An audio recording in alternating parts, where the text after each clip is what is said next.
Good. Okay. Good evening. It is 5:30 p.m. on Wednesday, August 3rd, 2022.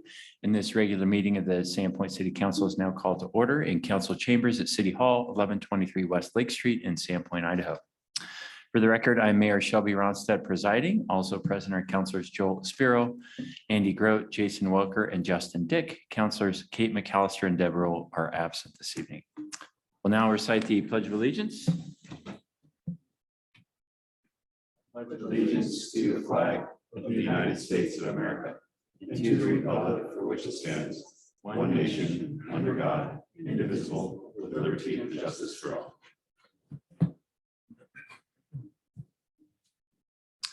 Okay, are there any announcements from council? Yes, Mr. Mayor, I heard a rumor that one of our esteemed staff members has a birthday today, so I'd like to just acknowledge Miss Amanda Wilson. And I hear it's a pretty important birthday, but I'm not going to say which one. So happy birthday, Amanda. Thank you very much. 30, right? It's 30, yeah. They said they wanted me to sing, but Go for it. Any other announcements from council? Announcements from staff? Yes, Mr. Mayor. Couple things on permitting. We have issued event permits for Festival at Sandpoint. Obviously, they're in second week starting tonight. So that will be continuing through this weekend. And we're just finalizing the issuance of the permit for Pandare Arts Council, their annual event, and that will be next weekend as well. And we also have issued a permit for a tournament at disc golf tournament over at our Baldy property, Double Trouble tournament. And then also, while it's not permitted through us because it's not technically in city boundaries, the Long Bridge Swim is going on this weekend as well. So that's what we have for special events. And then I've got a couple of staff updates. I'm going to hand over to staff members to present. First, Amanda to address the urban area transportation plan and citizen engagement opportunities around that. It started last weekend and we had a booth out at Jeff Jones Square while the farmers market was going on, and there is a community survey that is out right now. Thank you, Jennifer. Good evening. As City Council and the public will likely recall, we are in the process with our adjacent jurisdictions in moving forward with developing an urban area transportation planning update. We have had multiple public engagement efforts to date and numerous workshops really looking at existing conditions from a transportation perspective, as well as identifying some priority projects that have come about through this planning process. We're at the phase of having final goals and objectives developed. I'm not going to go through these in great detail because I'll tell you here in a second where you can find them yourself.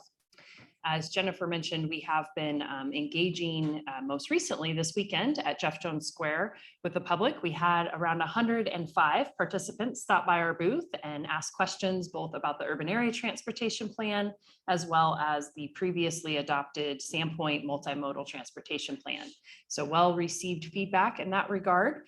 So we have, I'll just highlight so far, we've identified 5 goals. I'll just read the top primary goals. So goal 1 is enhancing local and regional multimodal connectivity. Goal 2, improving the safety of the multimodal network. Goal 3, identifying projects with the strongest potential for implementation. Goal 4, plan with population and traffic growth in mind. And then last but not least, a really important goal 5, to support cross-jurisdictional collaboration. Specifically to cross-jurisdictional collaboration, I just want to remind everyone that the participants in this planning effort include both the city of Sandpoint, as well as Dover, Kootenai, Pandare, the Independent Highway District, the Idaho Transportation Department, as well as Bonner County. And so all of us have been, again, meeting on a regular basis, and we are at the next phase of the project evaluation workshop. We met on Monday following the feedback from this weekend to continue to discuss the feedback that we heard at the Crazy Days Sidewalk event. And then evaluating if we're looking at project priorities, meaning capital improvement projects throughout our urban area, how are we going to go about evaluating what's a priority, a higher priority than another project? So developing that scoring criteria, and then just discussing the project details in more refinement. The next steps are finalizing that prioritization and concept development. They're going to conduct some detailed modeling in certain areas of concern. And then they're going to be recommending some policy recommendations and developing the final plan. So leading up to that, we are really encouraging the public to please take a look at the information that they have on their website.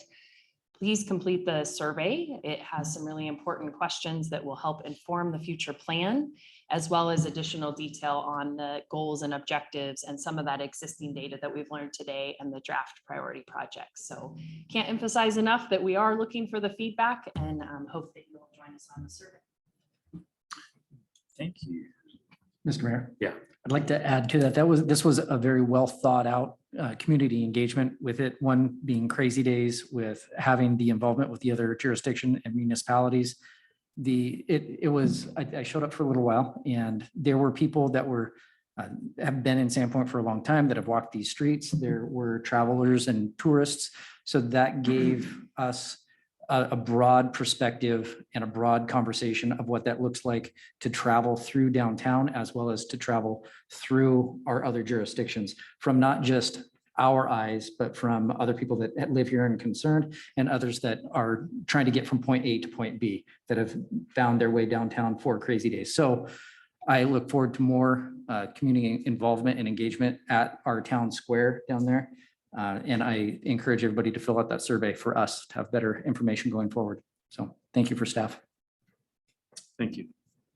Also, Mr. Yeah. Mayor, so under announcements, we also would like to give an update on a project, water project up at the Sand Creek plant. So you'll remember Greg Landing, our utilities director, had come before council about a month ago on a project up there to remove sludge that had built up in the Sand Creek plant. And that has some implications when we're not pulling from that plant relative to the temperature of the water. And there's a couple other issues, not in terms of overall quality and safety of the water, but wanted Greg to give you an update on water utilities.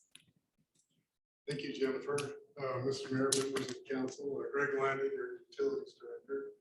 We had a good discussion this morning at our weekly update meeting, and the water and water service came up. And obviously the last couple of weeks, it's been very warm, and that puts demand on the water system itself. And then I know the city, you folks had events that transpired last summer related to the water system, and there were issues related to taste and odor and questions related to water quality, as an example. That was a result of the Sand Creek, the Little Sand Creek water treatment plant being down or offline during those periods of hot temperatures, and therefore all of the water and the water supply was coming out of the lake treatment plant. And that changes the dynamics in the system, and it's been intriguing to me, of course, as a result. In the time I've been here, I've been learning about it, learning about our collection or our distribution system and its effects. Over the last couple of weeks, since the 19th, we've had the Little Sand Creek water treatment plant offline again, and that's for the cleaning of the backwash discharge pond. So when we backwash, the backwash itself goes to the pond. It settles out impurities, as well as it gives us detention time for disinfection before we discharge it back to Little Sand Creek. It hadn't been cleaned out for years, and you heard a report on that from me a little while ago as to, and then you authorized that project in particular for pulling all that silt out of the pond. That's an important issue related to discharge water quality and state and federal requirements for that. So cleaning the pond's an important thing. We were lucky to get a contractor, quite frankly, and I thought it was a competitive price as well. We were hoping that, this project would have been done earlier in the year, but there's a point there where the creek has to be down a little bit lower. And then plus his schedule didn't allow for him to be in a month ago and we'd expected it. So that's why it occurred now and at this time. As a result, we've been pushing again entirely from the lake water treatment plant. And during those hot days of near 100-degree temperatures, we're producing as much as 5.4 million gallons a day in the daytime, and then they would subside to about 3.5 to 4 million gallons a day per day at night. I realize those are kind of conflicting, but it's a good metric, so over a day, it averages 5.4 if you were to keep it that rate. So total those two up and it was about 4 million gallons a day. For comparison, the lake treatment plant puts out, has a capacity of 10 million gallons a day. Little Sand Creek, depending on the elevation of the creek and the availability of water, can be over 2 million gallons a day and as little as 500,000 gallons or, not contribute much at all. And so we have Little Sand Creek moving up and down. We have the lake treatment plant that's able to push, quite a bit of water for quite a bit of time and also for quite a bit of growth to grow into. What's of interest, I think, in terms of water quality and those taste and odor issues last year was, and we learned quite a few lessons. We pushed the lake treatment plant at one time up to 10 million gallon production a day production for as much as 8 hours. That created a lot of velocity and it also put temperature and it put different water characteristics into the entire system. And I'll explain that just real briefly. When we're pulling out of the lake, it's a little more hard water than it is in the Little Sand Creek, for instance. Little Sand Creek is softer water. The pH is also different between the two water sources. And there's certain organics that come out of the lake that aren't in the creek. Little Sand Creek's very clean, pure water, as everybody knows, I think. And we would enjoy drinking that all the time if we could. Unfortunately, it's not that much water and we have to supplement it. And now the lake treatment plant has kind of become our workhorse. So if we're pushing down from the lake and pushing up into those areas, we go through a steel line that I think you've all heard about. On average, it's a 16-inch. It's a very large backbone steel line. It can range anywhere from 14 inches, 16 inches, all the way up to 24 inches. And back in the day when that was installed, it was it's what we installed for water systems. It's also referred to as coal tar lined. And so you may have heard those terms before. So when we change temperature, when we change chemistry, and we change velocities, there's an opportunity, if you will, to pull those constituents off of that steel line. Whereas normally it's, and it was originally designed only for the cooler temperatures from Little Sand Creek, now has this influence from the lake. And that's only going to get more of the rule than the exception. As we grow and have more water demand, we're going to be using more and more water out of the lake treatment, out of the lake itself and through the lake treatment plant. So it's our goal over, and we worked this in and I've read about it and it's worked into your rate study and the 5 and 20-year plans for capital improvements to replace that line. There's 6 miles of that line costing $13 million. Okay, so that's, whatever, over $2 million per mile. We have programmed in 4 and 5 years out, the first phase of that, if you will, at least in this recent capital plan of about $4 million to replace that. So I brought more show and tell. And this is it's what we call a coupon. It's when you cut a tap into that line, this is what you get back out. From an engineering perspective, you'd look at this and say, my, that steel is in good shape. It's almost as what it looks like when it went in. There's no corrosion, there's no loss. You have very clean water. Plus, in addition to that, there's very little abrasion. On the inside of it is the coal tar lining. And with the mayor's permission, I will approach the bench. Please do. You might smell this as well. It's coal tar lined, but there's a craft paper over the top of that, okay? So it's not a complete exposure to the coal tar lining. This was real common practice back in the day. I bite. To not only protect the line, but it was determined at that time to be okay for potable water systems. And I remember a day when reservoirs and tanks used to be only sand in the bottom of the tank. And then it was treated with oil products as well, just very similar products, and that was it. Your domestic water in those situations sat on top of that particular floor covering. We've since, evolved out of that. We have much better materials, especially PVC and these types of materials that we use today. And in the ductile iron world, we use ductile iron, and a lot of times it's cement coated. So very inert materials that we use in today's materials. So that is a little bit of an explanation. Some of the lessons learned from last year when we didn't go to those peak operating velocities or volumes at a lake. In other words, when we see demands, we make sure that we slowly ratchet back up to keep those tanks full on the hill. That's what we did this summer with this plant down. And so we take it easy. You don't want to pull the sediments, and you don't want to exacerbate these issues with this particular line. Other than that, in terms of water supply and how the lake treatment plant, it's operating famously. It's doing really well. It's a great plant and serves us well. It's at the very bottom of the system, and it's pushing water uphill. So we're concerned about electronics, power bumps. When these things happen and the plant shuts down, we don't have much time to get things fixed.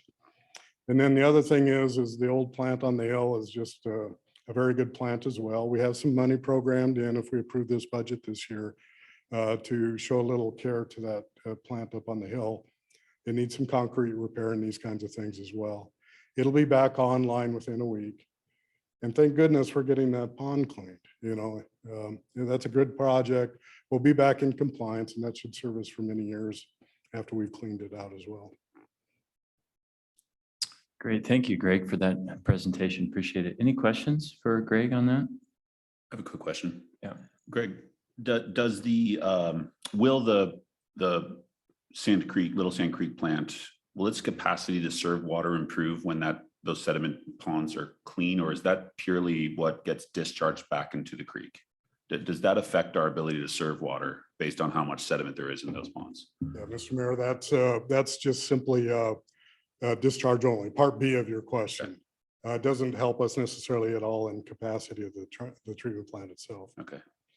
And is there typically in a typical year a week or a month at which point that plant is no longer able to serve water because of the reduced flow of the creek itself? It's all, I know you went through a very dry year last year, and there was a point there towards the end of summer that the plant wasn't putting out that much water. And then through the winter, not much either, in terms of flow. It all comes back with snowpack, and it's very much available in the springtime. But even springtime's kind of difficult because it brings a lot of silt and sediment down with it. And so there's a point there, in early spring where we can't use much of it, or shouldn't use much of it. Okay. Thanks. Great. Thank you, Greg. Appreciate it. You're welcome. Any other announcements from staff? Nope, that's it, Mr. Okay. Mayor. We'll now proceed with the public forum portion of the meeting this evening, which allows the public to address the council and myself regarding items listed on the consent calendar or on any topic that's not listed on the agenda. To accommodate those who wish to speak on general items during the public forum, as well as those who wish to speak on specific business items on our agenda, a total of 20 minutes will be dedicated to the public forum at the beginning of the meeting. If you'd like to speak and did not have an opportunity to do so, we'll provide an opportunity by reopening the public forum at the end of our regular meeting. Those here in chambers who wish to speak will need to complete a sign-up form, which is available on the table by the front door. And please submit that to the Madam Clerk up here in the front on the far right, on your right. If you're on Zoom and wish to speak, I will ask for public comment, and then you may raise your hand at that time. Comments shall not be personally derogatory, nor shall they be personally directed at any individual, business, or organization. Public comment opportunities during meetings are for comments only. Do not direct any questions to council or to staff or to myself, and please do not approach the dais. Please note those in attendance are not to disrupt this meeting or the business at hand that is being taken up by the council. Disruptive behavior includes clapping, disruptive noise, and comments or exclamations from the audience. Each speaker will be allowed 3 minutes.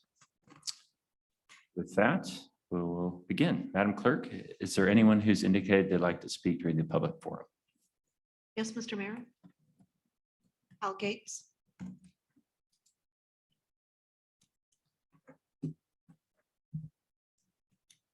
I'm Hal Gates. I'm a resident of the city, and if you'll let me go back to the public outreach at the farmers market for a moment and keep piling on. Really, thank you for doing that. It was fantastically well put together. I learned a lot. And opportunities like that make us feel seen as residents of Sandpoint. We get a chance to ask questions that we don't normally do at meetings and to kind of really get into the weeds and kind of nerd out about traffic flow data and all that sort of stuff. And really appreciate it. Keep it up, and I'm looking forward to the next one. Great, thank you, Mr. Yates. Appreciate that. Madam Clerk? One moment, Mayor. Let me check Zoom.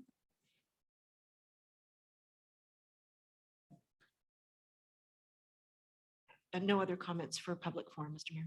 Okay, that concludes our public forum this evening. We'll now proceed with the consent calendar. For the record, the total amount of bills is $618,190.51 for regular payables. Are there any items council wishes to remove from the consent calendar? Hearing none, I would entertain a motion that the consent calendar be approved. So moved. Second. It's been moved and seconded. This will be a roll call vote. Counselor Dick, Yes. Counselor Sproul, Yes. Counselor Groot, Yes. Counselor Welker. Yes. All right, motion passes. Consent calendar is approved.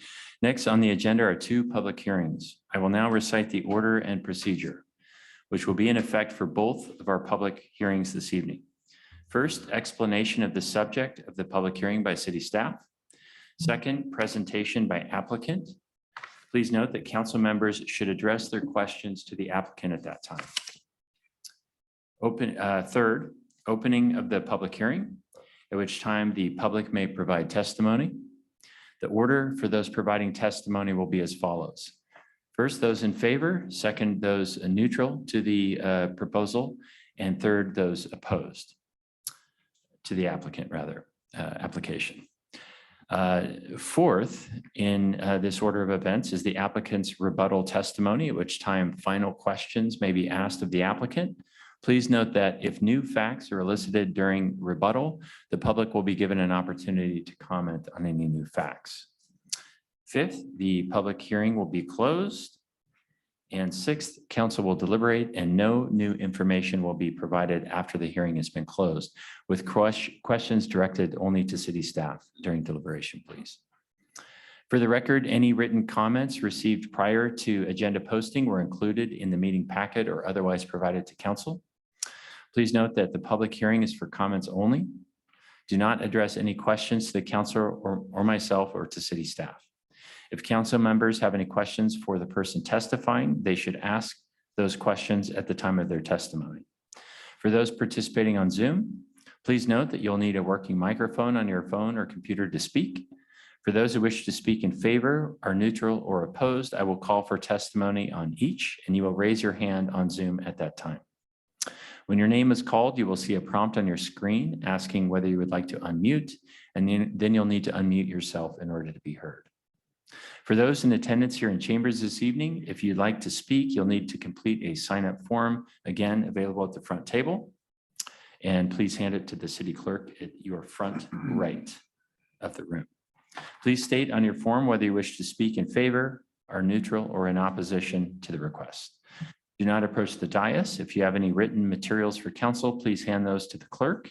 And just a reminder that those in attendance are not to disrupt this meeting or the business at hand that is being taken up by council. Disruptive behavior includes clapping, disruptive noise, comments, or exclamations from the audience. All right, the first public hearing is a request for comprehensive plan land use designation amendment from context area industrial to context area 4, and a rezoning request from IG industrial general to commercial C on 2 parcels. totaling approximately 0.32 acres located at 1801 and 1807 Culvers Drive. A notice of public hearing was published in the Bonner County Daily Beat, 14th, 2022. Before we proceed, I'd like to ask for confirmation from each council member that you have had no ex parte contact or conflict of interest as pertains to this request. None. Okay, I have not either myself. I will now yield the floor to City Planner Amy Tweeten for an introduction and explanation of this request. Thank you, Mr. Mayor. Our first public hearing is on case PZC 22001, which is a comprehensive plan land use map amendment and rezone request. The request is for an amendment to the land use map and zoning for 1801 and 1807 Culvers Drive. The site was approved under previous zoning regulations in 2008 that allowed mixed-use buildings to include residential uses on the upper stories. The zoning code since then was repealed and replaced in 2011. The existing 3 buildings on each lot for a total of 24 units were built between 2008 and 2019, and 2 foundations exist on each of those lots.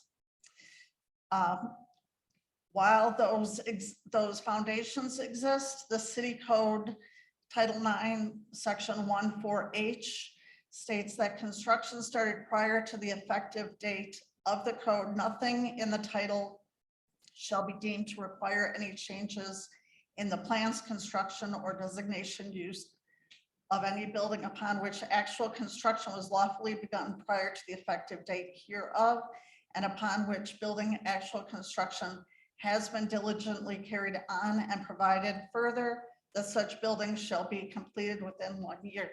So these foundations have been in place and work has not occurred. The current IG zoning district does not allow construction of multiple family units, so building permits cannot be issued for the remaining 4 buildings. 2 years ago, the property owner and city staff began discussions on possible resolutions to allow completion of the project. And for completion of the project as originally contemplated, a comprehensive plan land use map amendment and rezoning are necessary. The request before you would change the land use designation from context area industrial to context area 4, and the zoning from industrial general to commercial C. While the anticipated use is multiple family residential, the proposed commercial C zoning is more compatible with the surrounding IG district than a rezone to strictly multiple family, but would allow the use as contemplated. The Planning and Zoning Commission recommended approval of the request subject to a zoning development agreement to address water services to the new buildings. A rezone request must be compatible with the comprehensive plan, and therefore the comprehensive plan amendment action must occur prior to the rezoning request. On the request to amend the comprehensive plan land use map, City Council shall make findings on the following. The existing and proposed use of the parcels would be multifamily residential, bringing the property into zoning conformance, and the proposed context area 4 land use designation is or is not consistent and compatible with existing and future land uses in the vicinity of the site. On the request to amend the zoning designation, City Council should consider the following in making its motion. The proposed zone change is or is not in conformance with the future land use map and other policies within the comprehensive plan. The proposed commercial C zone is or is not consistent and compatible with existing zoning and future land uses in the vicinity of the site. And particular consideration has or has not been given to the effects of the proposed zone change upon the delivery of services by a political subdivision providing public services within the planning jurisdiction. After receiving public comment and deliberation, city council will take action to accept or deny 3 separate items. One is a resolution adopting the amendment to the comprehensive plan land use map. The second is an ordinance to rezone property from industrial general to commercial C. And the third is a resolution approving a zoning development agreement if the ordinance to rezone the property is adopted.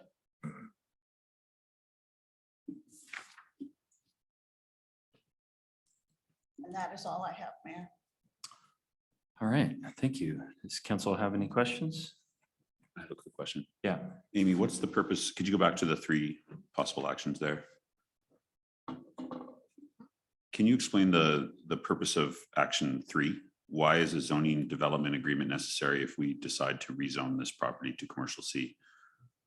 The zoning development agreement has discussion in it as well of bringing the water services up to current city standards. So that was one of the conditions recommended by staff and then recommended by Planning and Zoning Commission to ensure that the final 4 buildings have sufficient water services. Seems pretty important. Were there any other conditions in the planning and zoning's recommendation in that agreement? Okay, thank you. Any other questions? Okay. Next will be the applicant's presentation. As a reminder, council should address their questions to the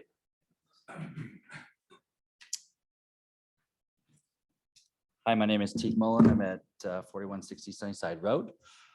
Thank you, Mayor and council members.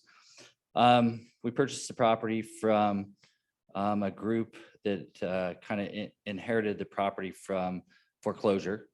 So it's a project that started years ago, and then foreclosure happened with 13 different investment groups. And so we purchased it, and all we're really trying to do is finish the project. So 12 residential units that we plan to build there. And basically we just want to complete what was done and fix the problem. So.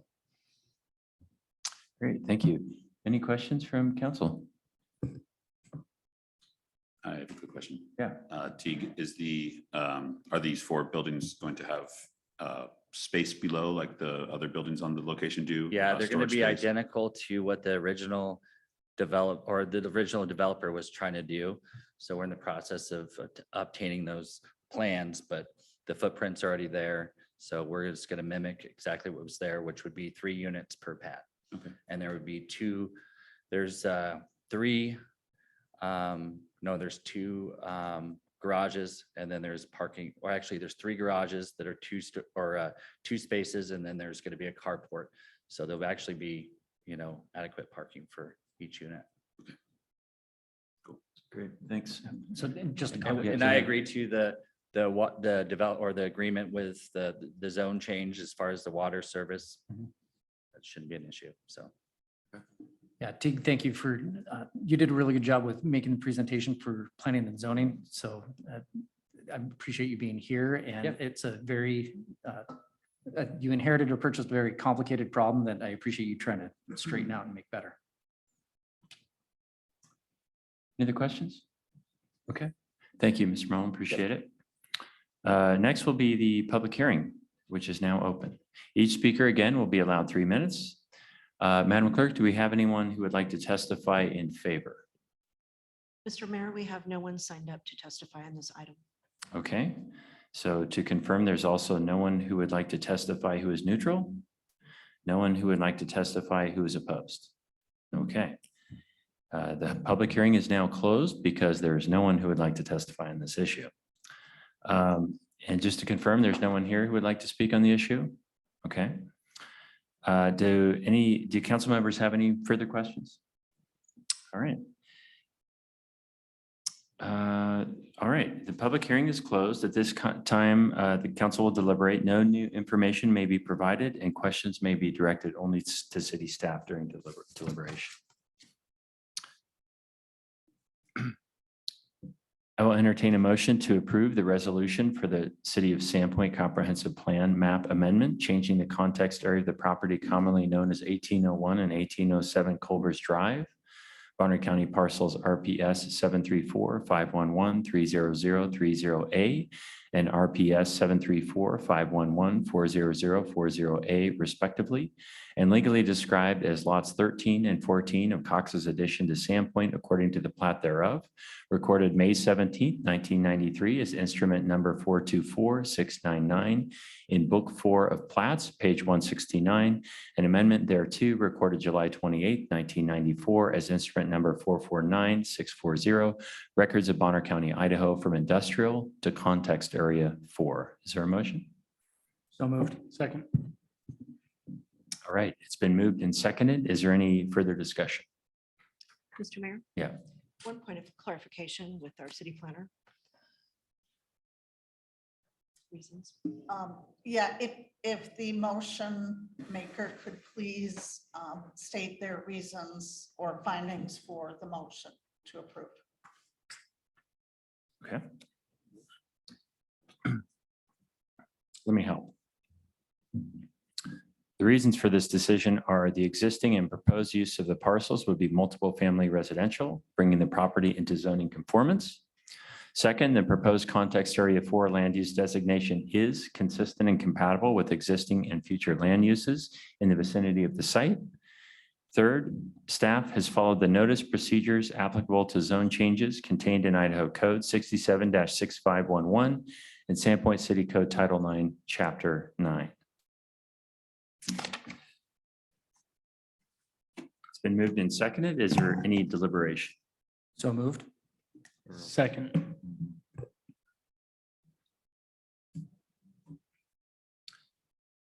Okay, we have a motion on the floor. This will be a roll call vote. Counselor Groot, Yes. Counselor Dick, Yes. Counselor Sprow, Yes. Counselor Walker. Yes. Motion passes. I will now read the title of the ordinance as follows. An ordinance of the City of Sandpoint, a municipal corporation of the state of Idaho, amending the zoning classification of the property described in Section 1 of the ordinance from industrial general to commercial C, providing for amendment to the official zoning map to reflect this change, finding that the new zone is in accord with the Sandpoint Comprehensive Plan, providing that all prior zones applicable to lands described in Section 1 are hereby superseded, and providing for publication and an effective date. Mr. Mayor, prior to calling for a motion on this ordinance, could we have a motion to either approve or deny the rezone? There are some samples on the dais. Yes, Madam Clerk, thank you. So I would entertain a motion to approve the comp plan amendment. No, I'm sorry. We've got a. Flip it over. There it is. To approve the rezone after consideration of the criteria and relevant standards of Idaho Code and Sandpoint City Code. I would entertain a motion to approve the request by Big Toys Condos LLC for. Oh, wrong one.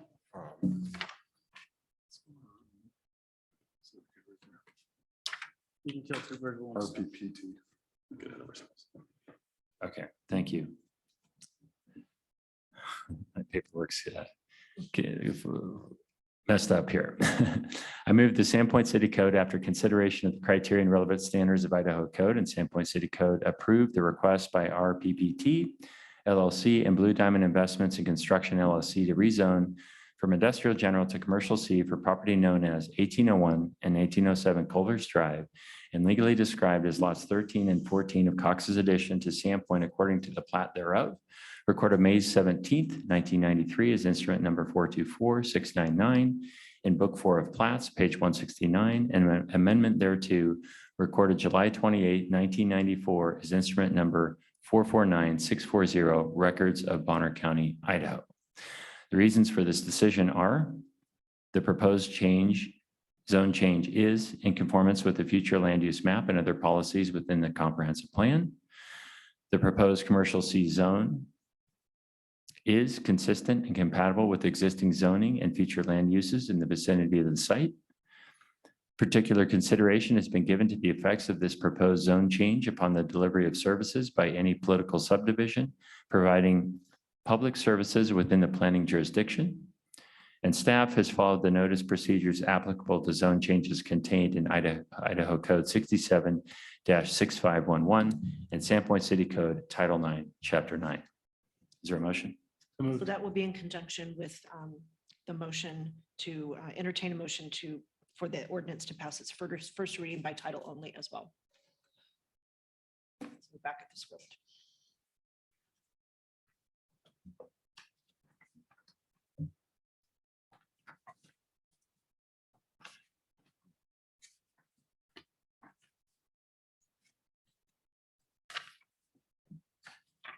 Is there a motion? So moved. Second. It's been moved and seconded. Is there any further discussion? Okay. Will be a roll call vote. Counselor Welker, Yes. Counselor Dick, Yes. Counselor Sparrow, Yes. Counselor Groot. Yes. Motion passes its first reading by title only. I would entertain a motion that the rules requiring three separate readings, once in the ordinance's entirety, be suspended, and that the ordinance pass its second and third readings under suspension of the rules. Is there a motion? So moved. Second. Been moved and seconded. Will be a roll call vote. Counselor Groot, Yes. Counselor Sparrow, Yes. Counselor Welker, Yes. Counselor Dick. Yes. The motion passed and this ordinance is considered read, passed, and adopted under suspension of the rules. Council will now consider the proposed zoning agreement to accompany this zone change.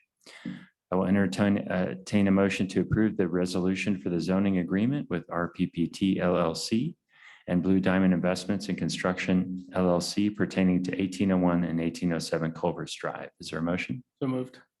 Second. It's been moved and seconded. Is there any further discussion? This will be a roll call vote. Counselor Groot, Yes. Counselor Welker, Yes. Counselor Dick, Yes. Counselor Sparrow. Yes. Motion passes. Congratulations. Thank you for your patience, everyone. The second and final public hearing this evening is a request for a comprehensive plan land use designation amendment from context area 1.5 to industrial, and a request for rezoning from MUR mixed use residential to IG industrial zone. The parcel is approximately 6.3 acres, located at 425 Schweitzer Cutoff Road, RPS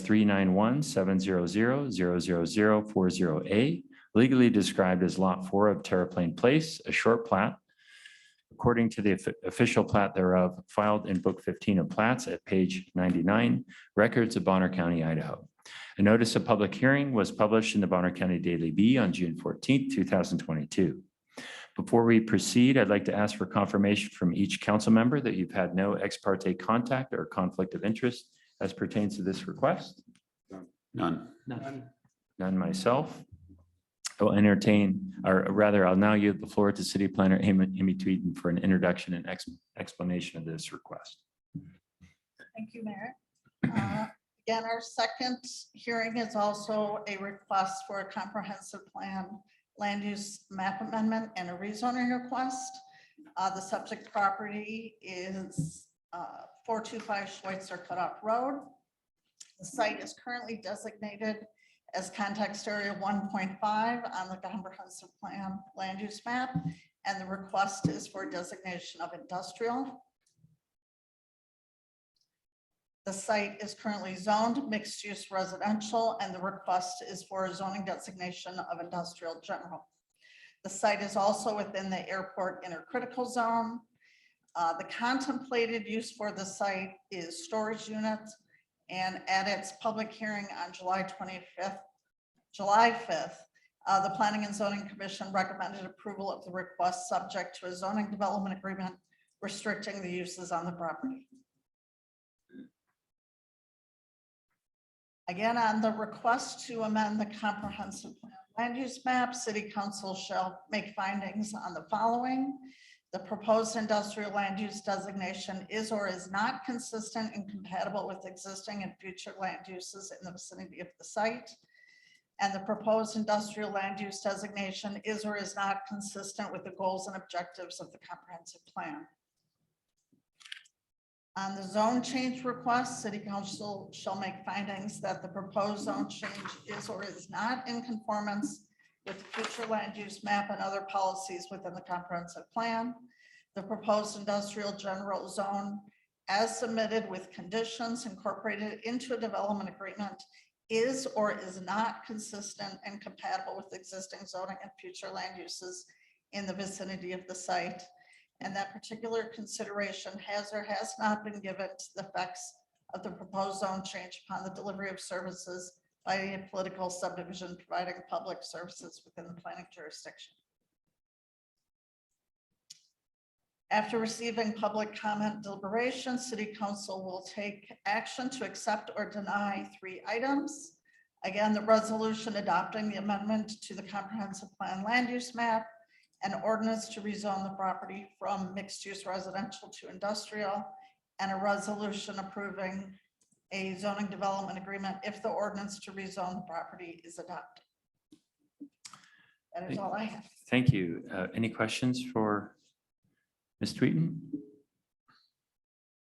Okay. Next, we will hear from the applicant. As a reminder, council should address their question to the applicant at this time.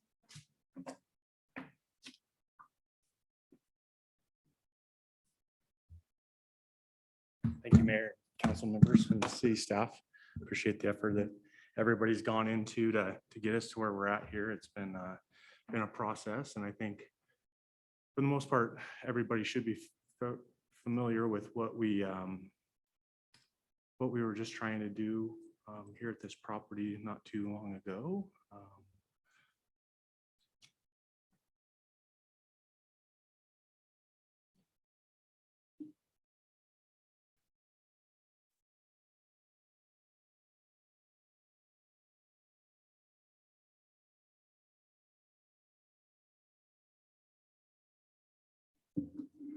Okay, so we were here just talking to you at the beginning of the year with this property, trying to get a 107, well, talking about an appeal for a 107 unit townhouse development that we were going to do at the property.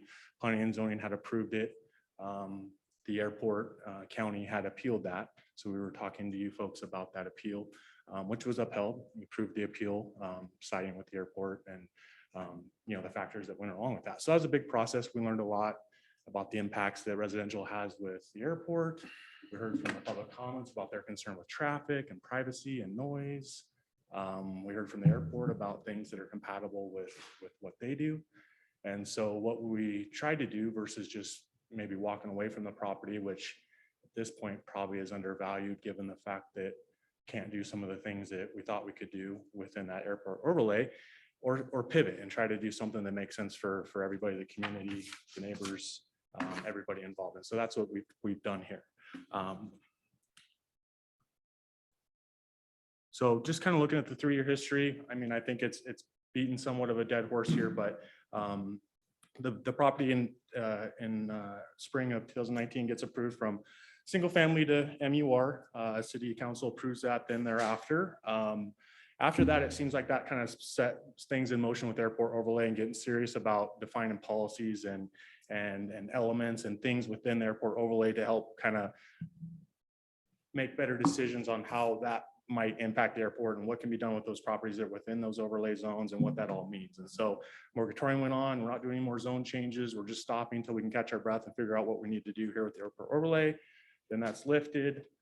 We purchased the property with the intentions of using the residential component of the MUR. Plans only approves that, like I said. Again, we went through that process and it was decided that that wasn't the right fit for that property. So, you're asked 6 questions when you try to get a rezone. And so I'll just quickly go through those and just kind of talk through those real quick. So are there any existing land uses that are similar to the area use? Well, there really is. You look at the building types at the fairgrounds, at the jail, at the airport, they're all going to have similar structures to what these structures will look like in the vicinities we're at. It's kind of a hodgepodge of different things here. Commercial is going to increase traffic, also be a safety concern with the airport. So really feel like the right industrial product in this area is what's going to fit best for this area. Another thing that's interesting is the county just purchased this land that now touches the southeast corner of our property. And so, it's considered airport property now, and per airport management and FFA, whenever you use funds to purchase property, it can only be used for an airport for the rest of its life. So that's to me an industrial piece of property now that now borders our property. The adjacent uses are, again, they're not really being used for what's they're intended. It's mostly county land with the fairgrounds, the jail, the church. There is some single family residence pocketed in there. But again, this big piece right here, that's the white, is really now gray. And you can see what the controlling dominant feature is in this map. It's industrial. And so, that's what we're trying to do, is realign our property to be compatible with Chapter 13 and Chapter 12 with the city code, which is really why we got turned down last time. And we're willing to do a development agreement to protect everybody from any industrial uses that wouldn't be good in that area, going forward, because we're industrial and we're doing this product. That doesn't mean that's what it is for the rest of its life. And so we are willing to look at that development, or we're willing to do the development agreement to protect everybody's involved in best interests is there. So what are we doing? We're going to do storage condos. So these are going to be shops that people can buy individually, marketed to individuals. So it's going to be come back and get a condo plat for these, so they can be sold individually to individuals for recreation, storing their boats, RVs, toys, all that kind of stuff, or for businesses for storage, warehousing, that type of stuff. There's right now, this is the final site plan. We're getting close to what would be presented to the city, but we're still working through a lot of things. We've got 6 units here. They're considered pull-through units. So you'll come in the entrance, you can just pull through, pull out. The rest of them are all going to be back in your vehicle. They're all 60-foot width, which is the recommended size for lanes and stuff associated with this type of product. It's red iron construction, steel construction, which is again a building type that's preferred around the airport. So we're fitting in within the 75% max lot coverage, which is the standard within the IG zone. Really just trying to follow all the parameters. We about 107 total units that we're looking at right now. There will be a clubhouse for the owners. It'll have amenities like shower, bathroom, TV lounge, that sort of stuff. There will be a car washing area to try to kind of control that. But other than that, that's the product that we're looking at moving forward with. They're all the same, again, 20 by 50, 16-foot tall ceilings. The whole property will be fenced with a product that our company makes, this verticrete fencing around the whole perimeter of the property. We're starting within the next week on this outer edge to get the privacy back for our neighbors and kind of keep them, give them a little bit more privacy and sound while we're doing the construction for the next period. And so that'll be going in. One of the criteria was a 6-foot fence. We're actually putting a 7-foot concrete sound wall fence through that entire corridor. And so that will be done within probably the next 3 weeks, I would have bet, maybe somewhere right there. Don't hold me to that, but it'll be somewhere close. So the neighbors are going to have a nice fence to look at, and it's going to really buffer any kind of noise and construction that's going on. So what's changed? Well, the recent approval of the appeal and denial of our CUP, right? So everything that's stated here of why we got declined is really the reasons of why this should be approved and move forward on it. It does is in compliance with Chapter 13 and Chapter 12, and the airport also agrees that it's the right product for there. So when you look at what we're in the intercritical zone here, which is the middle box. You got a lot of red, you got some yellow. The yellow comes with contingencies on density and other things. And so again, conforming with Chapter 13, the comprehensive plan and city code is the reason we're moving forward, and to be more compatible with the airport and the intercritical zone.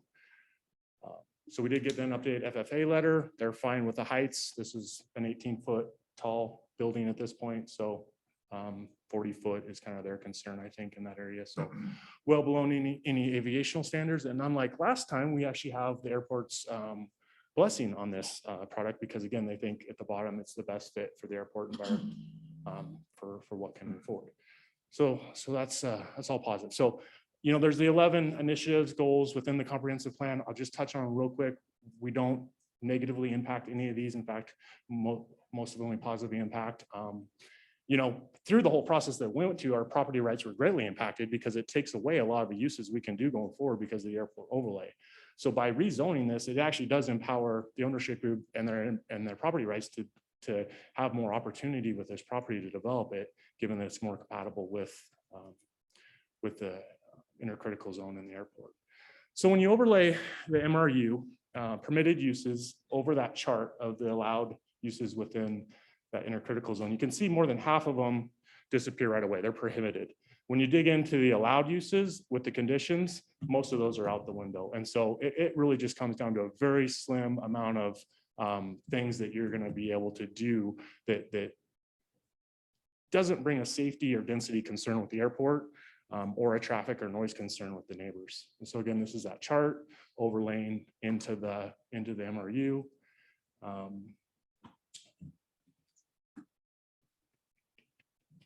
Again, just we're trying to be more compatible with the airport and the surrounding use. Population, we're transitioning from resource-based economy to manufacturing and recreation. Our product promotes that with storage of boats, recreational vehicles, all the things that people want to have. And so that's not allowed within the MRU. So that obviously that's why we're requesting to the industrial zone. So again, we're focused on recreation. And promoting that, which is again one of the city's initiatives and part of their economic well-being. The land use, our request to rezone to IG would be similar zoning to the airport and much more compatible. Housing isn't really a factor here because again, residential is prohibited within the intercritical zone. Transportation, so this talks a lot about desire to port transportation systems and future land use.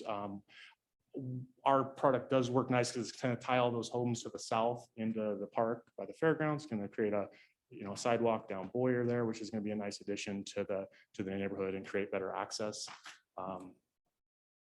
Again, here it's not going to have any.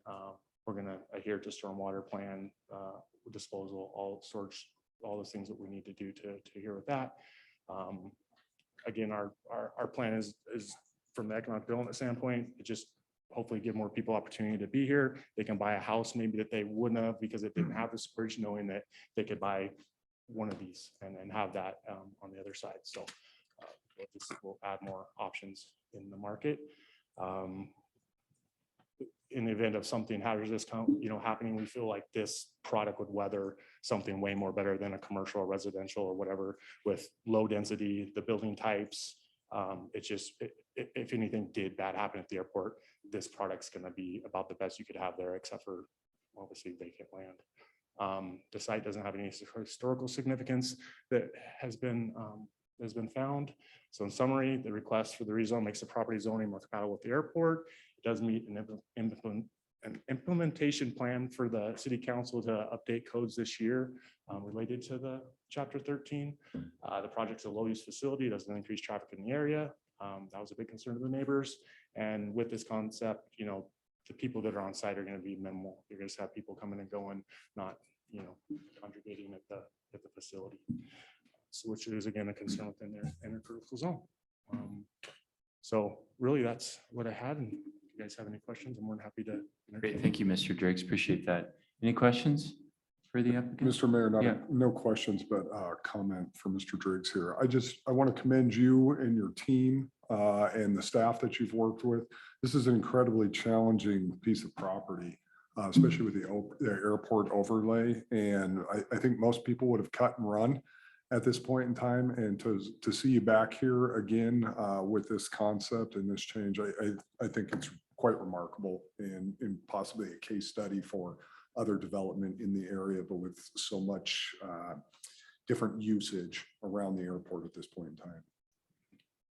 Yes, Mr. Mayor, I would agree. So you ran pretty hard that last time you were here, and we really appreciate you listening to us, which also means that you listened to the neighbors. So not only did you pivot, you found the right application for this location, and you're being thoughtful in the nature of listening to the neighbors and addressing that wall and the sound dampening first. And we're all up here trying to be good neighbors, and Derek, you've done a great job with expressing that. Questions? Mr. Driggs, I echo those sentiments. I think this is the right kind of project for this parcel, and you adapted, your team adapted very well. So I think this is a perfect fit. All right, thank you for your presentation. The public hearing will now open. Again, each speaker will be allowed 3 minutes. Madam Clerk, is there anyone who would like to testify in favor? One moment, Mr. Mayor.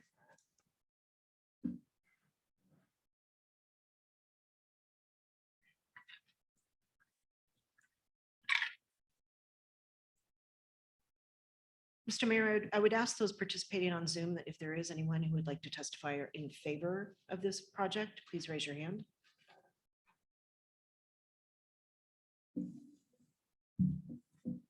No, Mr. Mayor, no one to testify in favor. Is there anyone who would like to testify who is neutral? Yes, Mr. Mayor. Okay. Ryan White.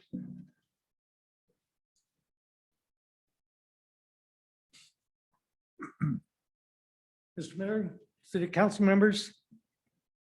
First of all, I'm one of those neighbors.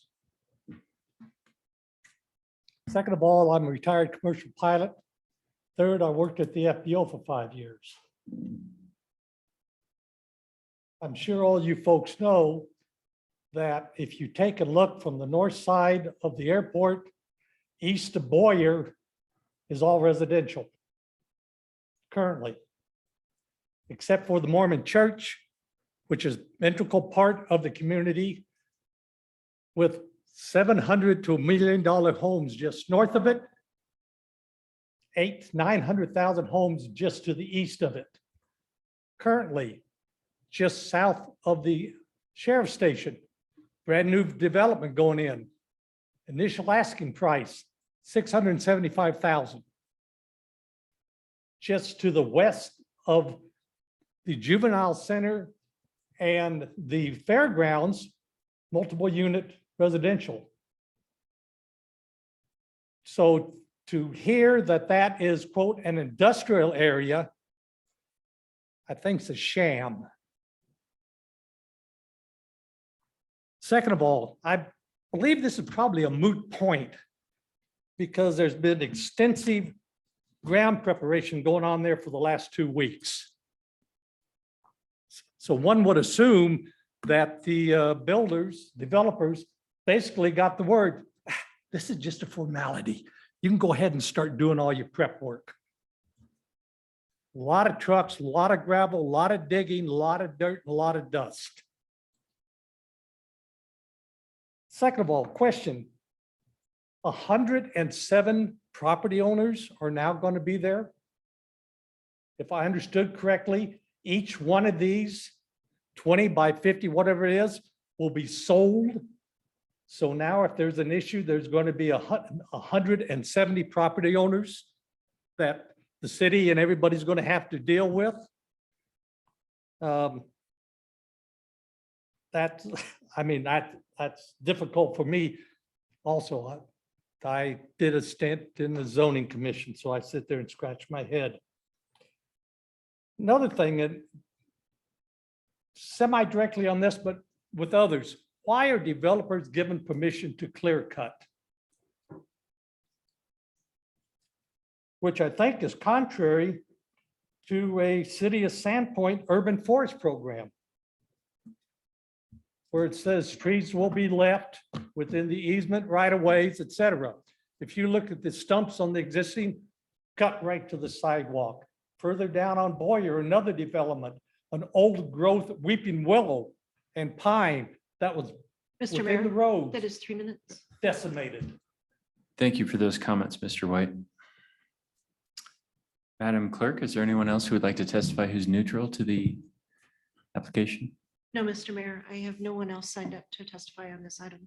So there's no one who would like to testify who is opposed either. No, Mr. Mayor. Okay, it sounded opposed. Well, I wasn't until I heard. Okay.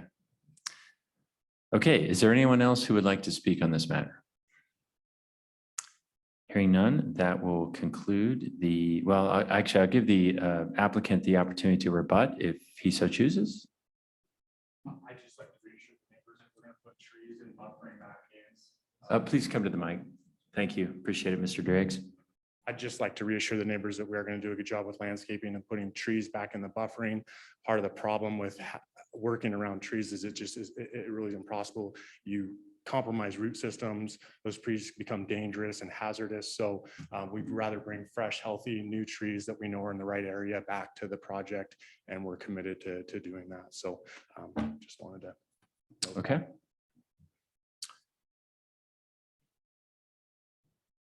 Okay, the public hearing is now closed. At this time, council will deliberate, and I will remind council no new information will be provided and questions may be directed to staff only during deliberation.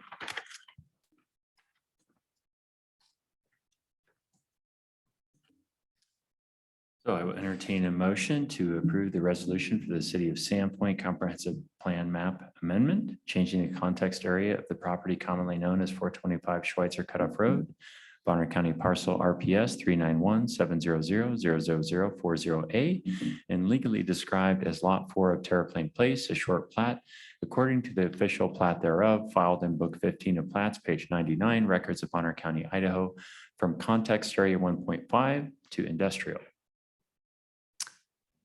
Is there a motion? I think you might need to read. Oh, reasons. I'm sorry. And the reasons for the decision are the proposed zone change is in conformance with the future land use map and other policies with the comprehensive plan. The proposed IG zone is consistent and compatible with the existing zoning and future land uses in the vicinity of the site. Particular consideration has been given to the effects of this proposed zone change upon the delivery of services by any political subdivision providing public services within the planning jurisdiction. And staff has followed the notice procedures applicable to zone changes contained in Idaho Code 67-6511 and Sandpoint City Code Title 9, Chapter 9. Is there a motion? So moved. Second. Been moved and seconded. Is there any- I have some questions, actually. We didn't get a chance before you read the motion to ask any questions of staff. So I would like to deliberate briefly. And I have a question for Fonda in particular. Fonda, in Mr. Driggs' presentation, he said repeatedly that he had the chart showing what he called allowed uses in the airport overlay in the intercritical zone. I read that chart a little differently. It said recommended uses, I believe. So I wanted to hear from you, our land use attorney, is in fact single family and all the other uses described in multi-use residential, apologize, mixed use residential, are they in fact not allowed or are they not recommended in our comp plan? Can you pull that chart back up? I don't know what you're actually asking me. Okay, so there was a chart that had all the red, yellow, and green uses, and at the top it said recommended uses in the intercritical zone. But Mr. Driggs referred to them as uses that were not allowed. Rather, the chart said not recommended. So I'm asking from a legal standpoint, could an application for a single family development on this property be submitted by Mr. Driggs or the Because they would developer? need to rezone, which would be an increase in that. They would need to rezone to residential. No, that would be Or are you down. saying No, you're that right. mixed You're use right. residential is not? No, you're correct. Okay, so single family would be permitted. I can't say it would or wouldn't. We would have to evaluate that on an application by application basis. Okay. But in mixed use residential, single family, and in fact, several other uses are permitted besides multifamily. Okay. Let me just speak to the council here. That my only concern with this is the context has changed a little bit since the Planning and Zoning Commission approved this rezone request on July 5th. A week later, we had a shared workshop with Planning and Zoning, during which the Leland consultants shared their findings, and some of their recommended action items were actually around storage units in our industrial zones. And one of the specific recommendations was that the city should reassess the uses allowed in the commercial and industrial districts to ensure that current market demand for housing and storage units is not eliminating the potential use of land for job creation and retention. And they emphasized in their presentation to City Council the shortcomings of storage units populating our limited industrial land in the fact that they create almost no jobs.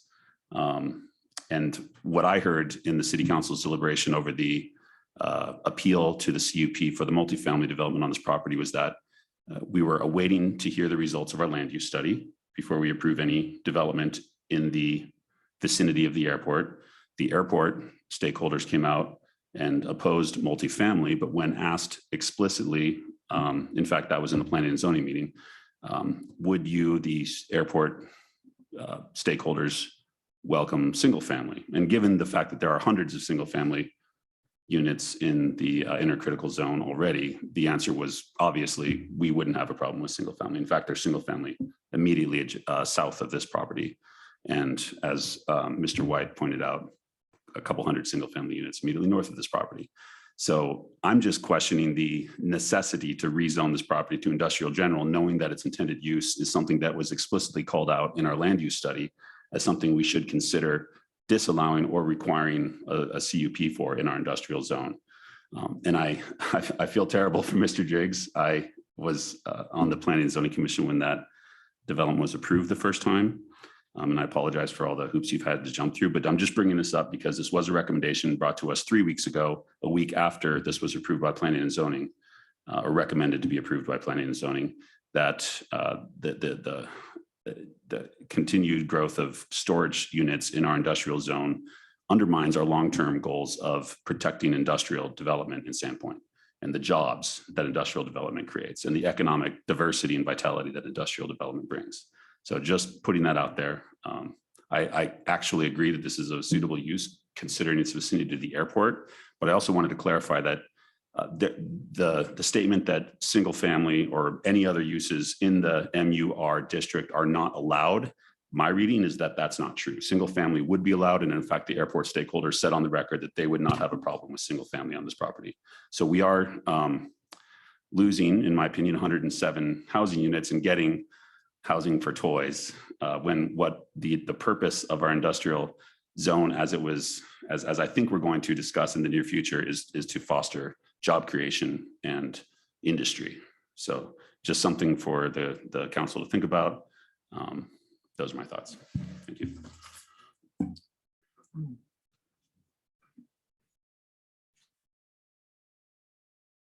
have a motion on the floor.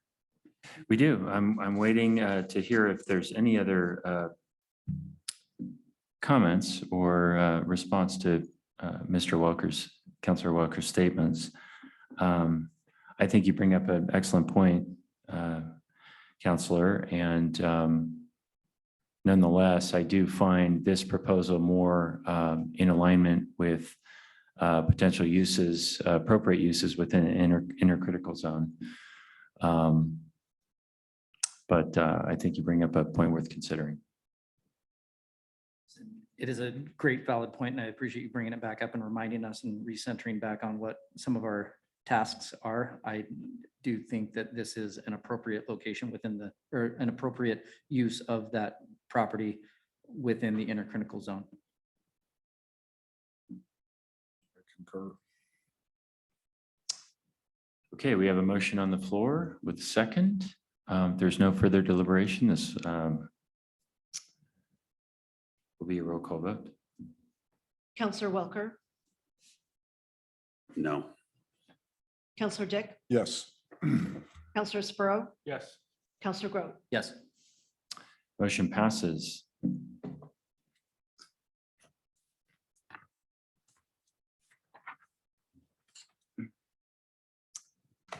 I would entertain a motion that Sandpoint City Council, after consideration of the criteria and relevant standards of Idaho Code and Sandpoint City Code, approve the request by Big Toy Condos LLC for a zone change from MUR Commercial to IG Industrial General on the property known as 425 Schweitzer Cutoff Road, RPS 391-700-00040A, and legally described as Lot 4 of Terraplane Place, a short plat according to the official plat thereof, filed in Book 15 of Plats at page 99, Records of Bonner County, Idaho. The reasons for this decision are the proposed zone change is in conformance with the future land use map and other policies within the comprehensive plan. The proposed IG zone is consistent and compatible with the existing zoning and future land uses in the vicinity of the site. Particular consideration has been given to the effects of this proposed zone change upon the delivery of services by any political subdivision providing public services within the planning jurisdiction. And staff has followed the notice of procedures applicable to zone changes contained in Idaho Code 67-6511 and Sandpoint City Code Title 9, Chapter 9. Is there a motion? Mr. Mayor, just for clarification on the agenda, because this action is approval of the ordinance, this is combined with that. If you would please read the title of the ordinance back to the script and ask for approval of the ordinance by title only. Okay, thank you, Madam Clerk. I will now read the title of the ordinance as followed. An ordinance of the City of Sandpoint, a municipal corporation of the state of Idaho, amending the zoning classification of the property described in Section 1 of the ordinance from mixed use residential to industrial general, providing for amendment to the official zoning map to reflect this change, finding that the new zone is in accord with the Sandpoint Comprehensive Plan, providing that all prior zones applicable to lands described in Section 1 are hereby superseded, and providing for publication and an effective date. I'd entertain a motion that the ordinance passes first reading by title only. So moved. Second. It's been moved and seconded. This will be a roll call vote. And Mr. Mayor, just for clarification, this is a motion. This is a combined motion for the motion that you called for earlier, plus approval of the ordinance. Yes. Yes. Okay. Councilor Spurrow, Yes. Councilor Grote, Yes. Councilor Dick, Yes. Councilor Welker. No. The ordinance passed its first reading by title only. I would entertain a motion that the rules requiring 2 separate readings, once in the ordinance's entirety, be suspended, and that the ordinance pass its second and third readings under suspension of the rules. So moved. Second. Been moved and seconded. This will be a roll call vote. Councilor Grote, Yes. Councilor Spurrow, Yes. Councilor Welker, No. Councilor Dick. Yes. The motion passed, and this ordinance is considered read, passed, and adopted under suspension of the rules. And that includes the zoning agreement, which is, okay. We'll now consider the proposed zoning agreement to accompany this zone change. I will entertain a motion to approve the resolution for the zoning agreement with Anton Mini Storage LLC pertaining to 425 Schweitzer Cutoff Road. Is there a motion? So moved. Second. It's been moved and seconded. Is there any further discussion? This will be a roll call vote. Councilor Dick, Yes. Councilor Welker, Yes. Councilor Grote, Yes. Councilor Spurrow. Yes. Motion passes. All right, the first item under old business is a consideration of an amendment to a 2008 agreement with Monarch County for right-of-way designation as Samuelsson Avenue in the vicinity of the county fairgrounds. With the agreement having expired, the parties wish to amend the agreement, extending the period of performance. I will now yield the floor to City Planner Amy Tweet. Thank you, Mayor and council members. Again, this is a request to amend an agreement with Monarch County for the extension of Samuelsson Avenue. The agreement for extension was originally adopted in 2008 with a reversion clause if no construction occurred. The amendment would extend the agreement until 2027, allowing the city to have the road extended to serve the property to the west. And the road or the area we are referring to is in red on the map. And then the responsibility and cost to construct the street to city standards would be the developers. Bonner County did approve the amendment to this agreement at their meeting this week. Okay, does council have any questions? Is there anyone from the public who would like to comment on this matter? No, Mr. Mayor. Okay. We need to wait before we move further, as Councilman Spiro has left the room.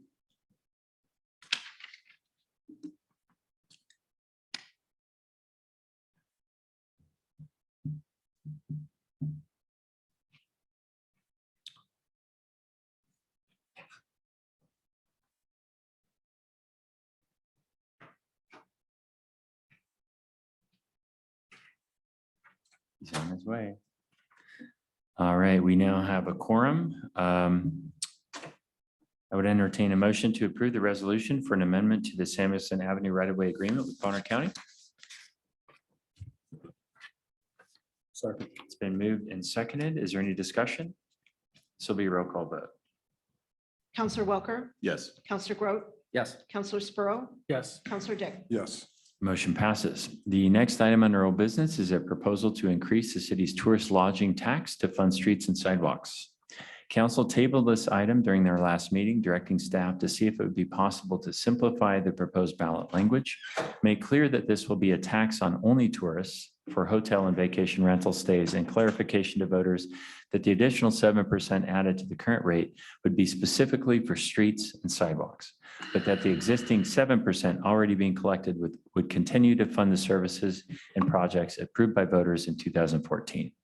At this time, I will entertain a motion to take this item from the table. Mr. Mayor, Yeah, I believe the meeting is paused. Currently, we Yeah. do not have a quorum. thank you. I'm a We should have just- trendsetter, sorry. Guess we should have just taken a break back then. All right. We'll just do this one at a time. You're next. Nope. He drives a lot. He has a lot of practice.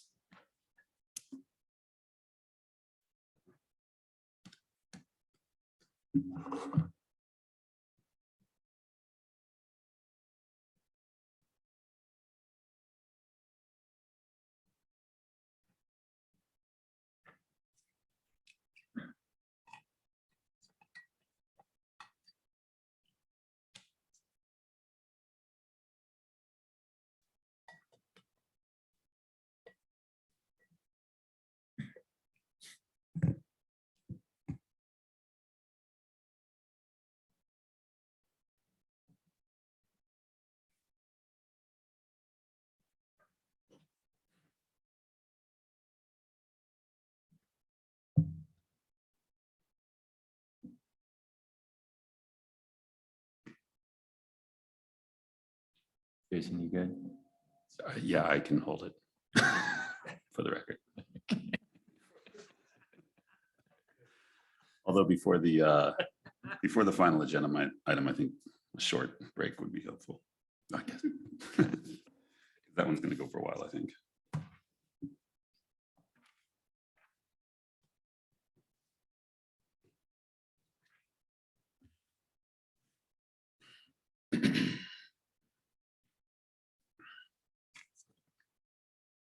Who's Longbridge swimming with me this weekend?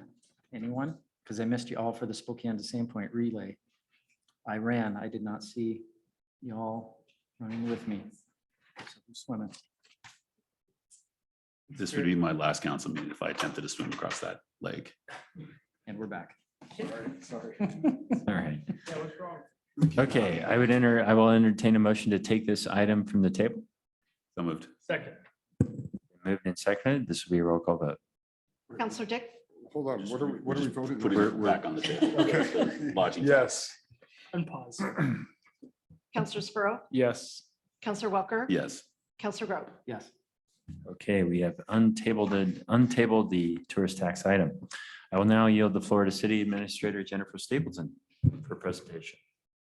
Thank you, Mr. Mayor. I think I incorporated all of the changes to the best of our ability with what we think is viable in compliance with requirements to be on the ballot. One thing I would note for council is it's not intended that there is a question mark between 2035. That should be a period. So that is a Scribner's error there. But in response to council feedback at the last meeting, we have amended the title to reflect it is a city local option non-property tax, which that longer language needs to stay on because that is in compliance with state statute. But there was a request by council for clarification that this is a tourist lodging tax. So we believe that we can add the additional language that reflects it's for tourist lodging.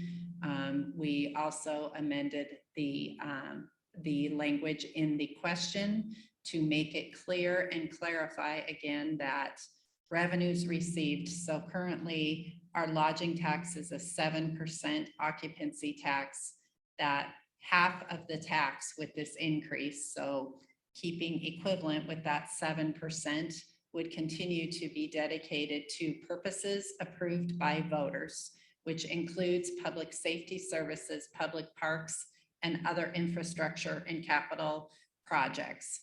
The increase, or the remaining 50%, which based on current collected amounts, we anticipate to be $6 million over 12 years. That's reflecting the extension to 2035, would be dedicated to the following purposes: street pavement, sealing, widening, reconstruction, and associated stormwater infrastructure, improvements to the pedestrian priority network, that is our sidewalk and pathway network, property tax relief to Sandpoint property owners, which is a requirement by state statute when we receive revenues beyond what we expected.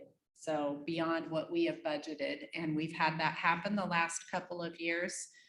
In our next budget item, we'll talk about that again, what that means for the fiscal year 2023 budget. And then finally, administrative costs and direct costs related to collecting and enforcing the tax. Council, any questions? I think you did a great job clarifying that we're not losing any money for public safety. That was a concern that I was hearing from the public. I have one, I wish I had talked to you about this sooner, I'm sorry. Just one question about a prepositional phrase though, because actually it caught me just tonight a little bit and my brain had to step back a second and read it a couple times. Shall the city of Sandpoint, Bonner County adopt an ordinance providing for an increase to its current 7% hotel room occupancy tax to 14%? Something to consider. Adopt an ordinance providing for an increase of its hotel motel occupancy tax from 7% to 14%. To me, that sounds a little better because when I read an increase to its current 6%, my brain kind of thought we're increasing it to its current 7%. See, it just, I think for the sake of clarity, I think fiddling with our prepositional phrases might be a good idea here. So my suggestion is an increase of its hotel motel occupancy tax from 7% to 14%. And I'd just like to know if anybody else thinks that makes sense for clarity. I'm getting the thumbs up from our editor up here, Melissa. She likes that better. That's your correct. And so I'm going to type it here, and providing for an increase of its hotel motel. Are you typing this down, Melissa? Motel room occupancy tax from its current 7% to 14%. That to me sounds a lot clearer. Does anybody agree? Yeah, I think that makes perfect sense. Here, here. Anyone else?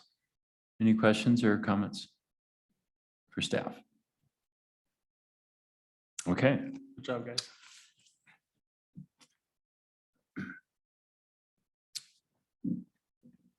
Is there anyone from the public that would like to comment on this matter, Madam Clerk?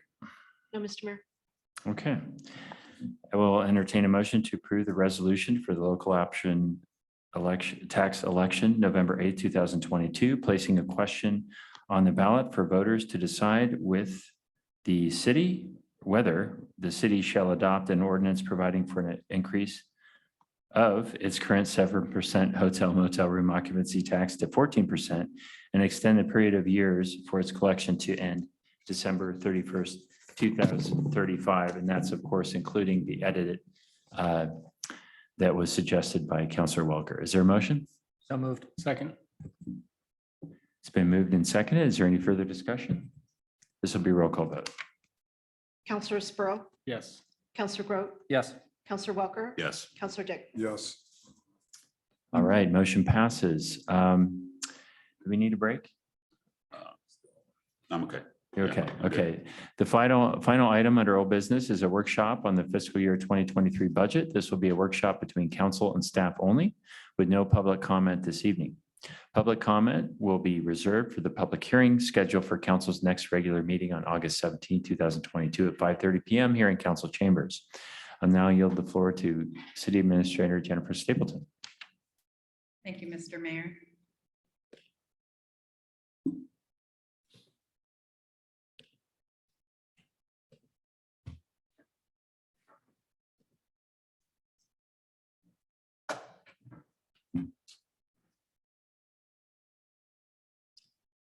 A reminder to council, the mayor, and members of the public who are participating in the audience or online that our budget book in full is published on the front page of our website. It is an electronic book, and as we are meeting individually with council members with questions and clarifications, we are doing some updates to the budget book in relative to narrative. Our numbers in the budget book are not changing. However, tonight we would like to discuss some changes specifically on the property tax page of the budget book. We mentioned last week that we did not have final numbers, and we got final numbers from the treasurer's office. Overall, the total amount of our budget has not changed, although you will see changes in property tax. So we wanted to cover those specifically tonight. We do have a budget hearing that is scheduled for our next council meeting on the 17th. And we would like to invite members of the public as they are looking through our budget book, if they do have questions relative to what is in the budget, want clarifications in between now and the public hearing as well. Myself or Sarah Lenz, our finance director treasurer, are available to answer any questions. So tonight we're going to focus for this meeting particularly on the property tax, because I think we will see probably some shocking numbers in here, not overall in terms of property taxes for citizens, but really is related to valuations. And we're also going to talk about, again, property tax relief under our local option tax and how that comes into play.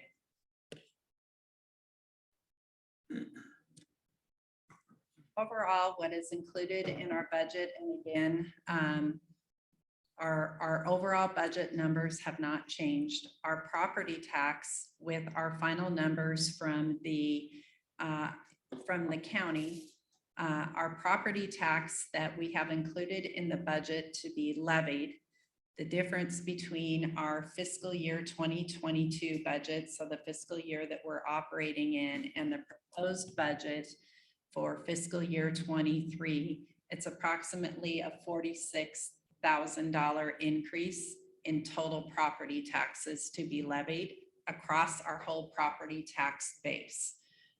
And property tax relief comes in significantly in reducing overall. Our increase in property taxes is then reduced by property tax relief as a result of excess revenues collected through our local option tax, our existing lodging tax.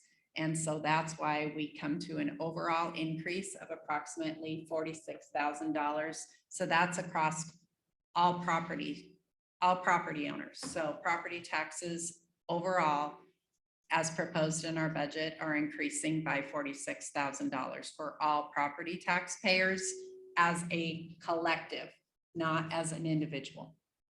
Hopefully that makes sense. And if it doesn't, let's have this dialogue, because explaining how this works to the average property owner is it can be difficult, because I'm going to do a little jumping on this page. And again, I invite the public to come back and look at this. So I mentioned that there may be some shock, and this is the shock that I think people are seeing as they're getting their notices from the assessor's office with their home valuations. And we're going to talk about what that means for what you actually pay in property taxes. This year, our assessed overall property market value in Sandpoint went up by 50%. And we have been seeing over the last few years increases in our market values, but our increases in market values have been about 20% year over year in the last couple of years, as we've seen escalation. But for our estimated, for our budget for next year and what we've received for this year from the assessor's office, and we've all seen it on our home value assessments, is we've seen an overall increase of 50%. I think where there gets to be confusion relative to how property taxes work is the increase in your property value is not directly correlated to an increase in taxes. So for example, if you saw what we saw as the average that your home value increased by 50%, that does not mean that your property taxes increase by 50%, particularly when I'm saying at the bottom line across all property owners in Sandpoint, the total increase is about $46,000.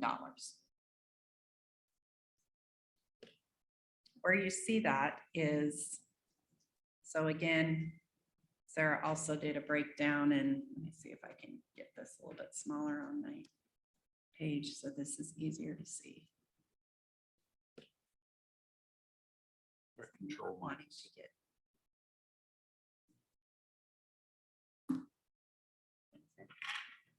this is your 7-year trend of what's happened with property values here in Sandpoint. So again, most of us got our notices from the assessor's office, and we're also seeing what's happening relative to market values with listings that are happening, and what we're feeling and seeing, we're seeing here as well. So let's talk about our levy rate.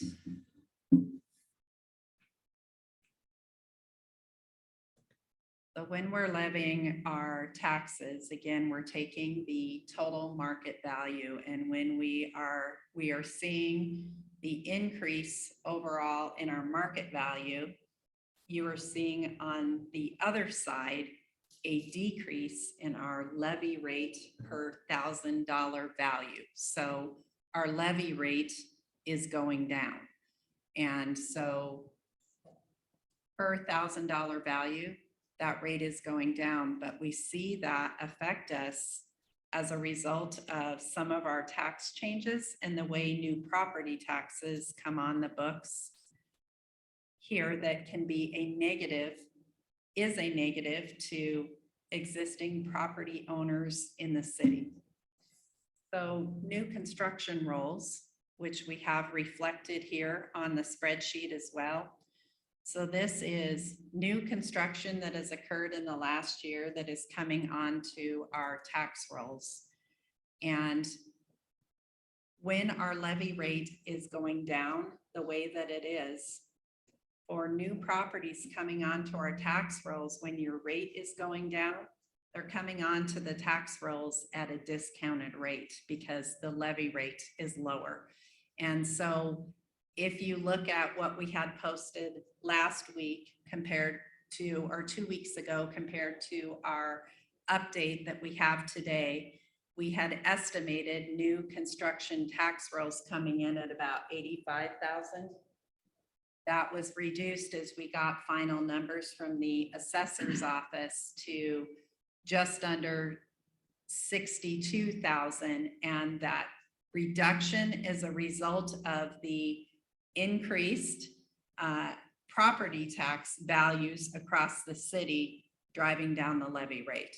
So with the levy rate going down, new construction coming on, we have a lower levy rate that we're applying to new construction coming on, if that makes sense. Can I ask a question about that? Yeah. Everybody's property value's gone up by 50% on average. Yes. Can't you adjust the assessed value of that new construction and then charge them the new levy rate based on a higher expected growth rate than what you had budgeted for previously? I mean, doesn't that also affect the value of new construction, the predicted value of new construction? Why should more burden be placed on existing property owners when we were all surprised by 50% increase? Doesn't that adjust what we can tax in terms of new construction rolls? So a couple things, we talked about this last year with budgets. So the way that new construction rolls come on and how our levy rate is applied and those are valued is determined by state statute.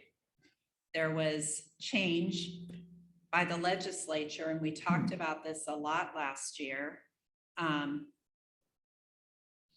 as a result of House Bill 389 that actually is exasperating new construction and new development paying its fair share into our system. So some of the key changes from that House Bill 389 that was passed last year is when new construction is coming onto our tax rolls, it's coming at 90% of its value instead of 100% of its value. So for us, what we're seeing is levy rate going down. So they're benefiting by a discounted levy rate with that going down. And that levy rate is applied to only 90% of the value of new construction. I get all that. What I'm wondering is if the value of existing property has gone up more than we expected, then don't we adjust the value of new construction likewise? And then we tax at a lower levy rate, but at a higher value, despite the 90%. Also, can I just ask a question? What determines the value of new construction? It's not the value to the developer, is it? Is it what it sells for? I'm a little confused about like new construction. I know like it might cost a developer $250,000 to build a house, but it might sell for $550,000. What are we taxing if it's new? Is it the cost of developing it or the price it sells for? We are, as it's coming on, that assessed value, again, that's determined by the assessor's office as opposed to the city. The assessed value for new construction went up by 50% too. Did it not? Perhaps. Okay. Presumably. I guess because you said what we're budgeting from, Average. we were budgeting 83,000 for new construction, but at the lower levy rate, it's now down to 60 something I think thousand. it is probably a fair presumption that new construction, the value of new construction has also increased by that 50%. But obviously that's going to, that's the average. Then why are we budgeting less for new construction at the lower levy rate if it also goes up at the same rate as existing? Law. So the law does that as well. That's state telling us how we have to do it. Hmm. Okay. And this did change in House Bill 389. It used to come on at the last year's levy rate. It now comes on at the predicted next year's levy rate. So really existing residences are subsidizing new construction through both a lower levy rate and through the 90% cap on what can be taxed. With these changes that have been made, yes, we're in a period of excessive growth like what we are in. And then with the change to the current tax year from the past tax year, then our levy rate is lower because of the new growth, the increasing values that what we're seeing. And so that change, yes, new construction rolls are coming in at less than what they would have been in past years. Yes.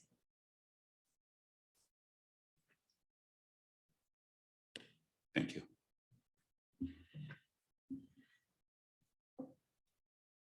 Want to talk a little bit about property tax relief. So in your spreadsheet here, again, what you're seeing is prior year levies. You're seeing new construction rolls with numbers coming on. You are seeing what we are allowed for a increase in our property tax to keep up with inflation. We're allowed 3%. We have some amounts that are in foregone, and we've budgeted 1% of our foregone for capital projects included in the budget.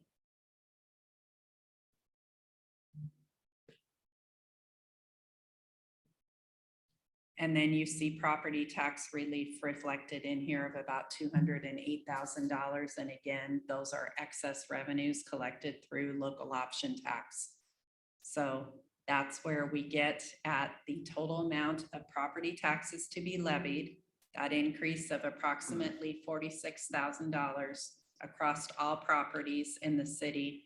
And then you see the associated reduction to the property tax levy.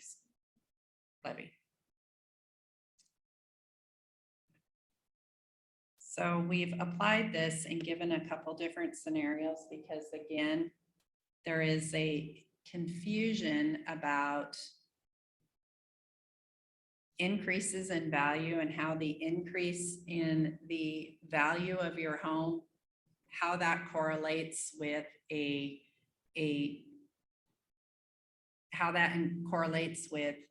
tax increases.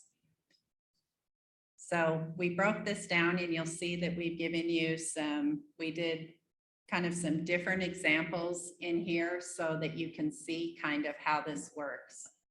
If you have a property and your property is increasing at the average, in line with the average for all at 50%, and the value of your home and your lot, and so we're taking median average in here again, is $623,812. The increase to your property tax for a year would be $184.46. To demonstrate then how the increase in your property value doesn't necessarily increase, there's not a direct correlation in the increase in your property taxes. It's where you fall in the whole system. If you are a property owner and you saw an increase in your property, but your increase in your property was 30%, your property value has gone up 30%, you can see that you actually would see a reduction in your overall property taxes. If you're at the other end of this scale, so you may be somebody who owns a home at the lake and we're seeing property increases on waterfront significantly higher. So your overall valuation has increased at 70%. You would see a property tax increase of $421.55. So we tried to give some different scenarios to explain this, but it breaks down to, I don't have your number in front of me. If your property increased, you were an existing property owner in the city, and your market value that you got from the assessor's office, your property in value increased less than 33.75%, you would see a property tax reduction. If your property value increased over that 33.75, so basically 34% or more, you are seeing some associated level of increase in taxes. What's interesting about, first of all, this is amazing, excellent analysis. Thank you. And you were trying to describe this to me last week, and it just makes so much more sense with the numbers.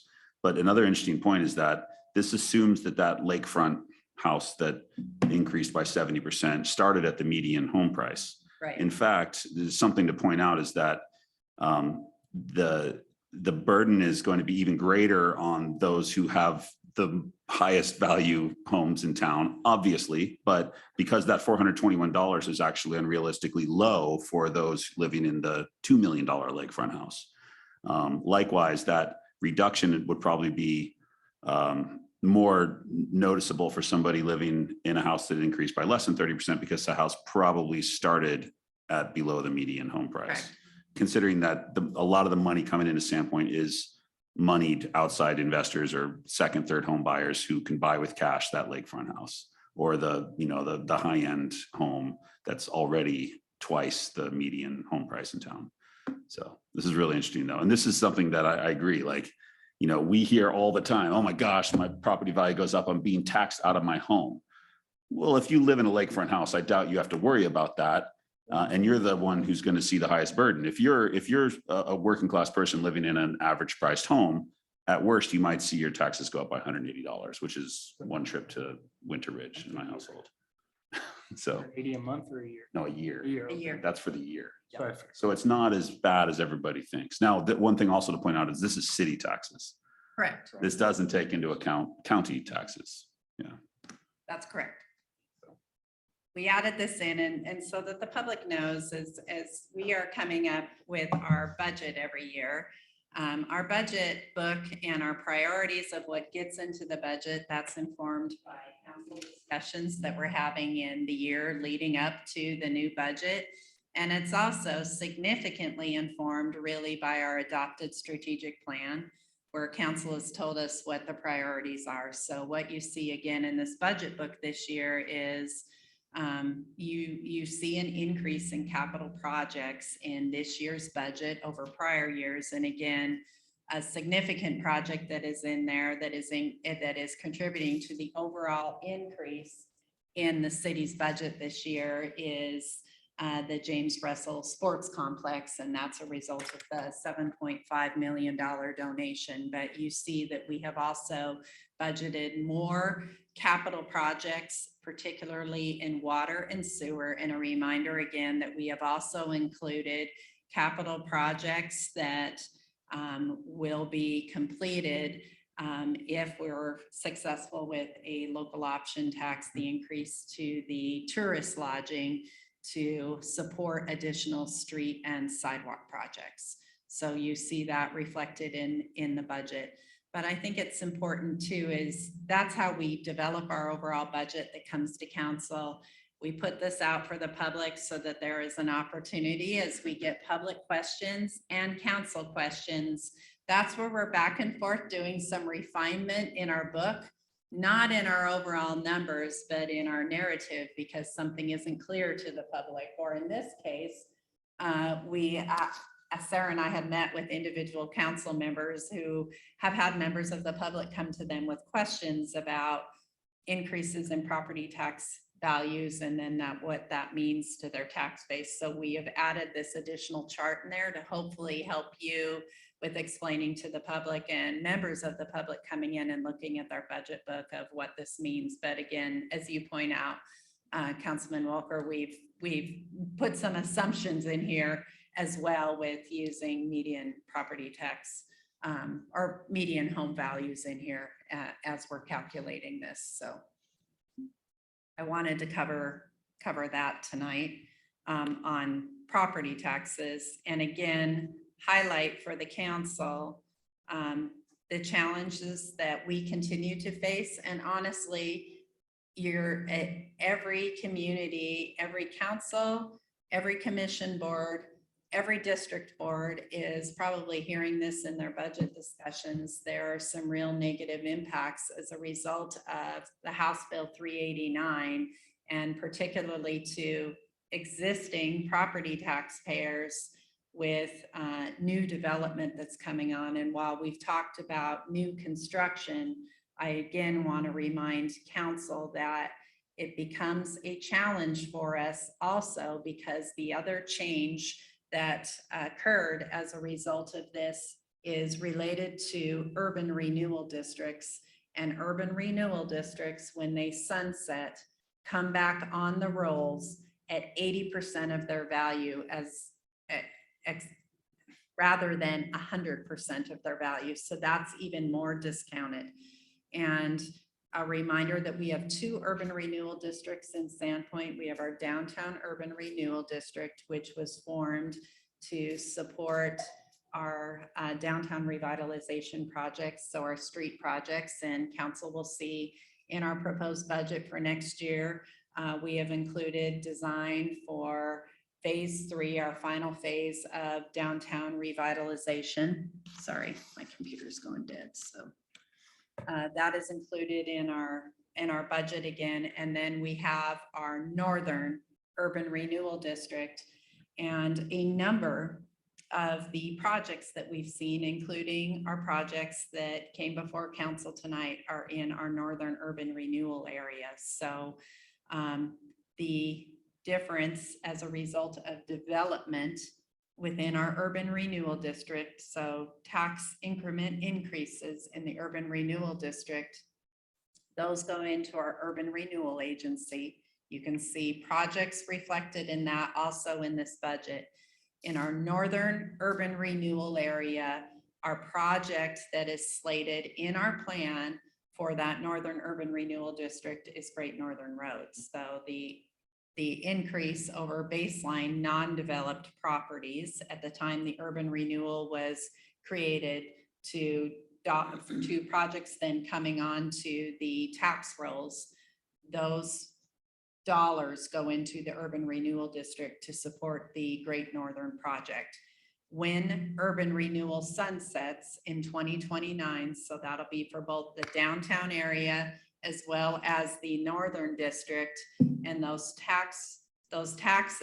increased taxes revert back to the taxing jurisdictions. And that's all of the taxing jurisdictions. So like our northern urban renewal area, the county is one of the taxing jurisdictions, the city's one of the taxing jurisdictions, the school district, the library. When those come onto the tax rolls, they will be coming on to our tax rolls at 80% of value instead of 100% value. So we keep bringing this back before council and the mayor for discussions as we move into legislative sessions, because these become serious issues for us as we look into the future. And those come onto our rolls at less than 100% value, but they're benefiting from city services, require city services, growth in city services, as well as infrastructure needs into the future. So we continue to be challenged by that. And that's something we need to keep on the forefront for the electeds, for the public as a city, as we look at coming to that sunset date in 2029. Is there any, sorry, Mr. Mayor, may I ask you a question? Is there any sunset date for that 80% cap? Is that forever? Yes. At this point, That's there was wild. some discussion in the legislature last year about grandfathering in existing urban renewal districts and agencies that had created those urban renewal districts, but that did not make it through the legislative. So the result is that anybody who ever buys a home in the northern urban renewal district or a business or building in the urban downtown renewal district will forever be subsidized by the rest of Sandpoint City residents in their property tax bill. Wow. We should talk to our legislators, folks. So I guess I'm curious as to There- why the 80% return as opposed to 100. Like what was, and we might not be the people to answer that question. The apparent goal is to bankrupt our towns and cities across Idaho. The stated goal is likely to incentivize investment in these districts because it becomes obviously beneficial from a tax standpoint to invest in those districts now, because in the future, you'll be paying 20% less tax than everybody else in your city forever. But they're not paying less taxes. Those people are still getting, we're just getting less value for us. That 20% is As going the to Boise. city- But you said all taxing jurisdictions are limited to 80% of the assessed value. So Right, they are that's when paying it's less. rolling onto our onto To our us. roll. It- It doesn't it's- mean that they're getting a bill that's 20% less. So where's the other than 20% going? It's going to Boise. They're So the just state not collects that? We're just not getting it. So Who's getting before, it? Who's getting it? nobody's getting it. They're not paying it. It's going to the state. No, it's the assessed value, correct. So 80% of the assessed value. is coming onto it. They're still getting a bill for the same amount. Basically, what it's doing is lowering our levy rate is what it's doing Right, but is it lowering the levy that the landowner pays, the property owner pays? for everybody. Not just them, but for everybody. Because remember that levy rate is for everybody across the city. So it's not like they're getting a different bill than us. They're It still- writes down the assessed value by 20% and then the landowner pays tax on that. No, it's not there.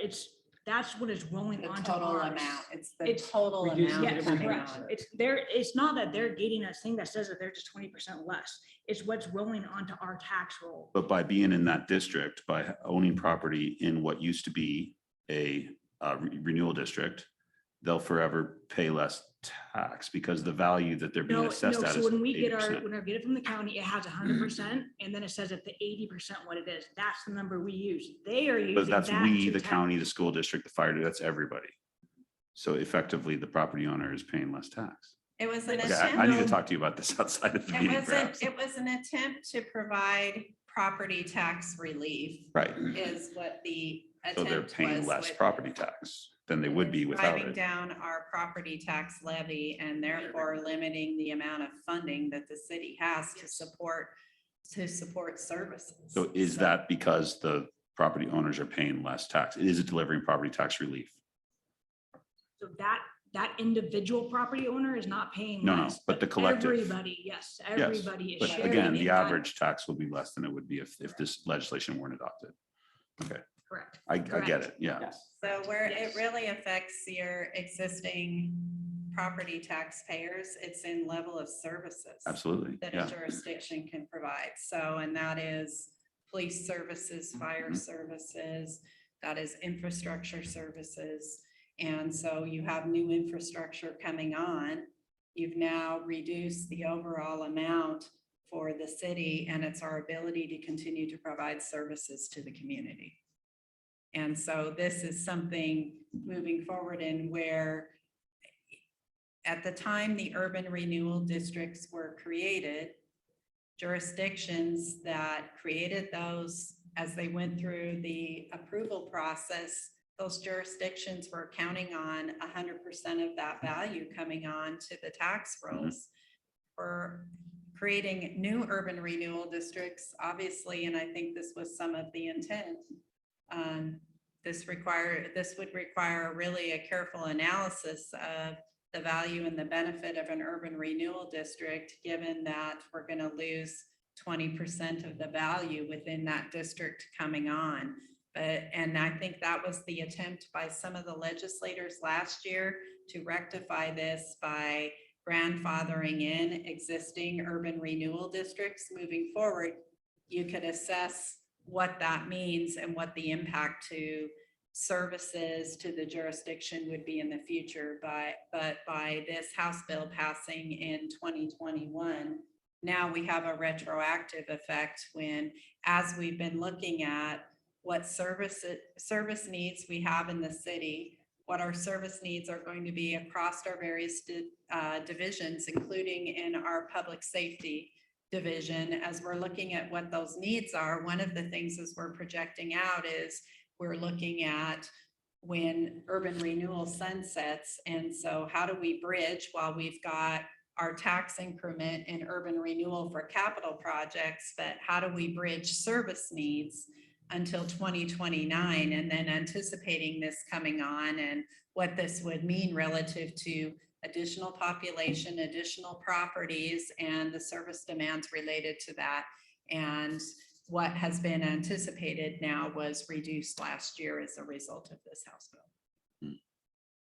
Not to belabor this, but this seems like one of those things that it's a cautionary tale to be careful what you ask for. Ask for property tax relief, and then services continue to increase, but our ability to pay for those services decrease, but you did get property tax relief. So be careful what you ask our state legislators to do for you, because now as at the municipal level, we're sitting there, I don't want it. I'd rather have $1 than 80 cents. It's all it is. So thank you. Thanks for taking the extra time to explain all of that. It's a challenge because we all would like property tax relief, but when you're However, living in a jurisdiction, you also have an expectation for good snow plowing, police services, fire services, adequate maintenance of streets, sidewalk repair, sidewalk improvements and extensions. So that's kind of the fine balance that we're always working through with the budget. So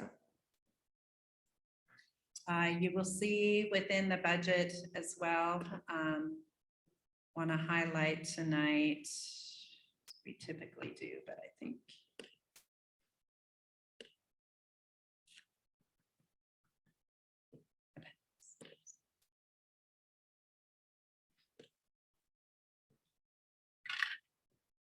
our personnel allocations, and want to explain this a little bit in further detail because the public may have some questions about this.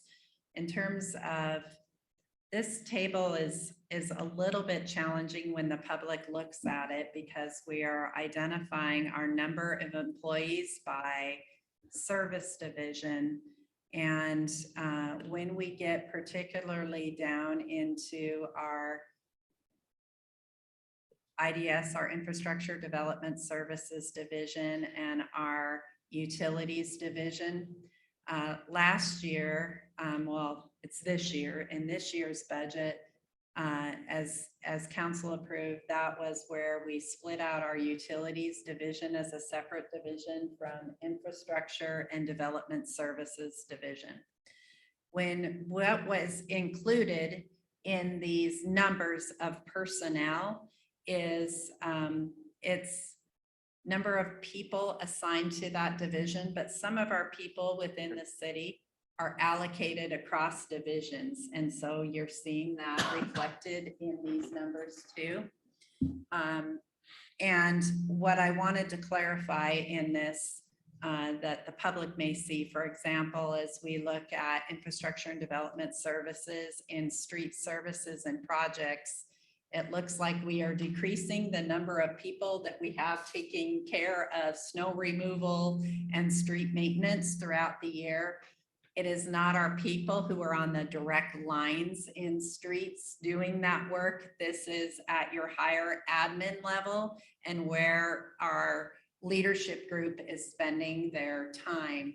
And we've been going through a process for about the last 5 years of really analyzing year over year and having people track how they're actually spending their time so it's getting allocated to the appropriate locations. So that's what you're seeing here. And I just wanted to point that out tonight because if I was a member of the public looking here and I'm concerned about snow removal, for example, this isn't a direct reduction of people out on the streets doing snow removal or doing our sweeping throughout the year. This is what's happening and where admin time is being spent based on volumes of work, just kind of what's coming in. So you're seeing some of those changes occur through IDS and utilities. Questions? Yeah, Jennifer, I really appreciate that explanation, and it wouldn't be obvious, obviously at first glance. I think it might be worthwhile to add just a footnote on this chart describing that. Okay. Because otherwise, I think it would just be lost. Yeah. We have, as reflected here, change in our full-time and temporary employees. I would note these are actual people. Overall, we have an increase of 3.8 FTEs included in this budget. And what this includes is in our fire services division, up through December of this year, there were 3 employees who are dedicated to Sagal Fire and were funded under a grant. And through December 31st, the grant was paying 25% of their position, and it was the end of that grant. And as of January 1st of this year, they rolled over onto all local payroll. And so you are seeing that increase in the fiscal year 23 budget. It was reflected in the 22 budget, but in 23, they're 100% on the local budgets. And again, I will remind you that firefighters who are dedicated to Sagal stations, they're dedicated to Sagal. They're in City of Sandpoint budget, but we get reimbursed by Sagal. Similarly, the same with West Side Fire Services. So that's accordance with our joint powers agreement that we have with the 2 agencies for our shared Selkirk Fire Services. In addition, in our 2022 budget, we had included and we have now hired our first Arts and Historic Preservation Officer. Heather Upton joined our team a couple months ago. And in our fiscal 22 year budget, the position was budgeted as a 0.5 FTE. We have increased the time for that position to a 0.75 FTE in the fiscal year 23 budget. So you are also seeing that change. I would note we've done in personnel too, a couple of realignments within our positions.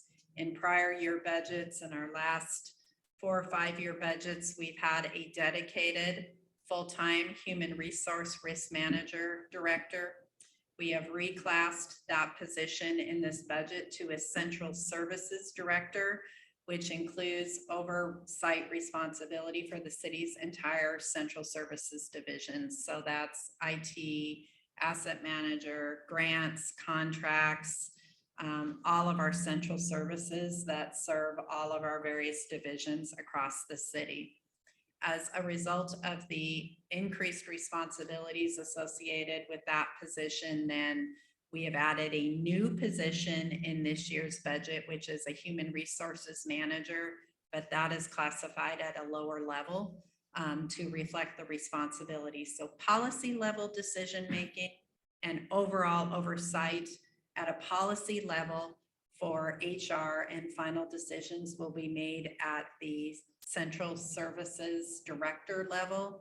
But the day-to-day operations, which is a lot of what our HR work is, so processing benefits, dealing with reports, accidents, FMLA claims, those kinds of things will be handled by a lower level position and human resources manager under the oversight of the central services director. Before we get too far along, Jennifer, I'd like to talk a little bit about the Art and Historic Preservation Officer and just maybe add or understand that individual's tasking a little bit more.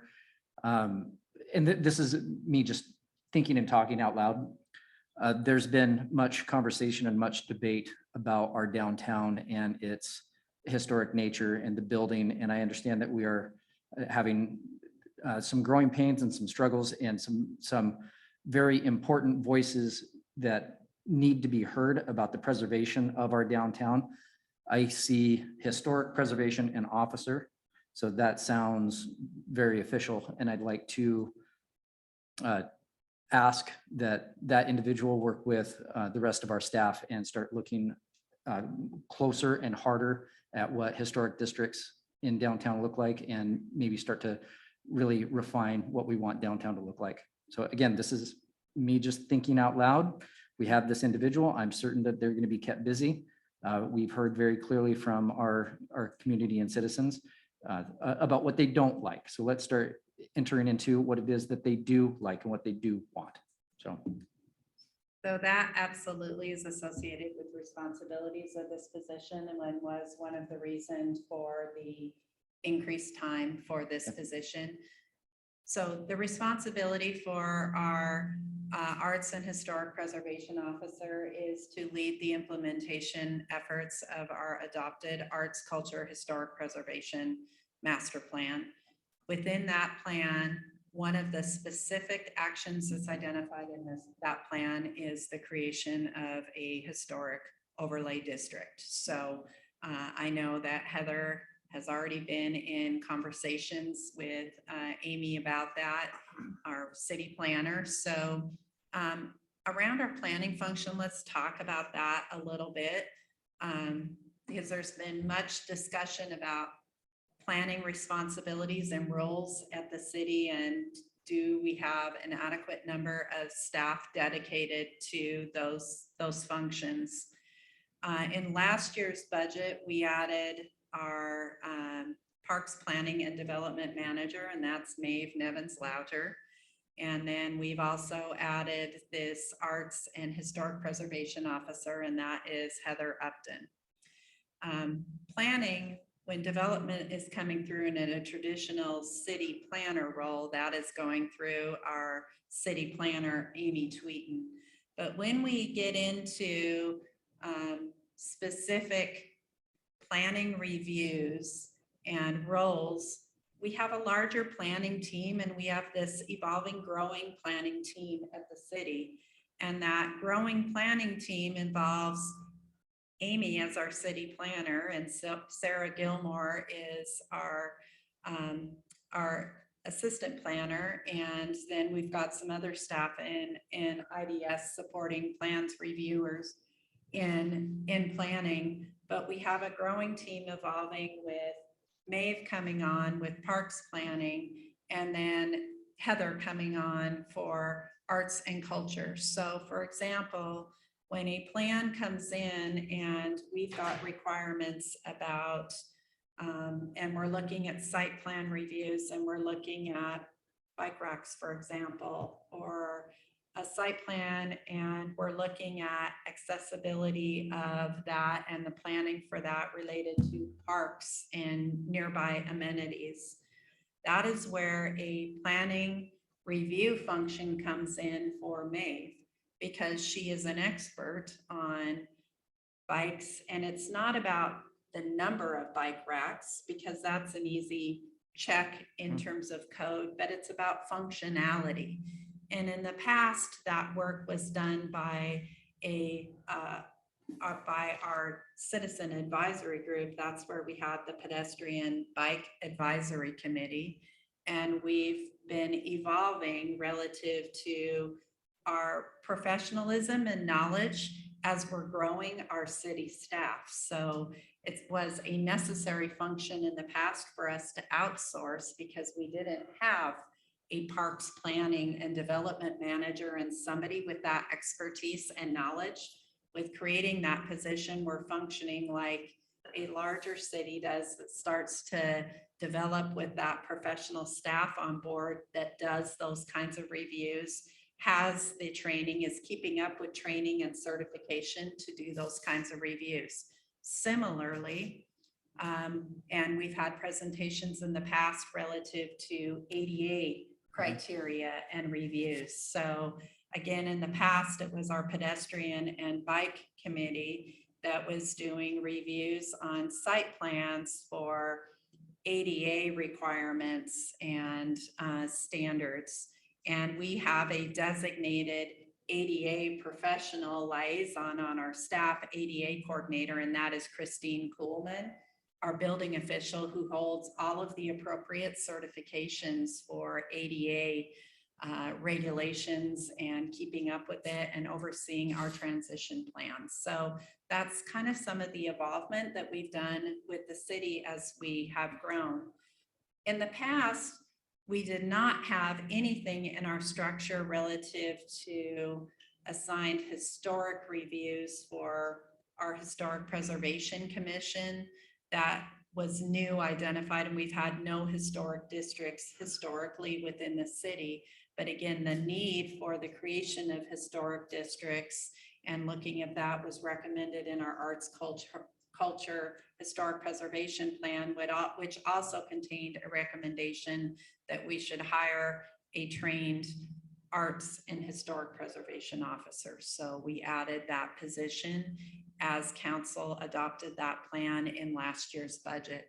And one reminder too, with our arts and historic preservation position, we also were awarded a grant through the National Endowment of the Arts, which actually pays about 50% of that position up through next year. So that's included in our budget as well. So hopefully that helps give some explanation regarding some of those recommendations about historic overlays. And in the past, as council will recall, at the time that the building burned down at Bridge and First, there was a lot of concern about new development, knowing there would be new development at that location, and does it fit into the historic character of the downtown.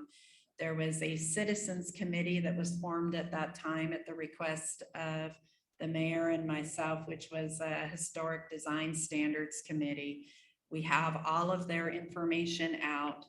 We have all of those discussions, those minutes, those have all been getting reviewed by Heather in discussion with Amy as we look at updating the comp plan, looking at historic districts, and how we implement those recommendations and considering what the community wants now. I think one of the big challenges that we have is we've added these planning positions, we've adopted these master plans, is when we talk about planning, planning is exactly that, planning for the future. And the city historically has done a great job of planning and planning for the future. But even with all of that planning, I don't think anybody planned for the growth that we are currently seeing now. Our historic growth, again, as a reminder to council and the public, is 1.5% per year. And as we saw from the Leland report, and we're feeling and seeing around town, we're at off the charts growth. And so we are in this challenge as a city right now in the adding the additional resources, but what should be planning for the future is also this challenging issue of it's not just planning for the future, it's reacting to what wasn't anticipated necessarily in plans in the past, which is this extreme accelerated growth. Mr. Mayor. Yeah. I would just point out your mention of the bike ped committee and how that led to some implementations to code, which I can think of several, and with regards to bike racks and accessibility.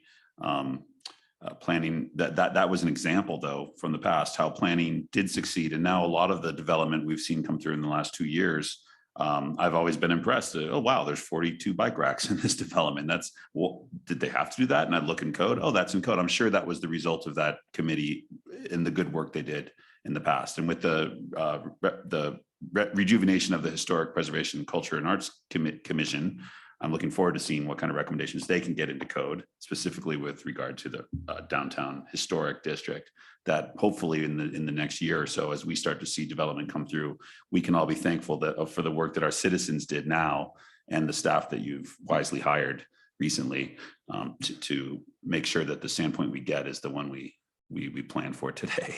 Yeah, yeah. And again, it's those reviews about numbers, but it's how they function. Yeah.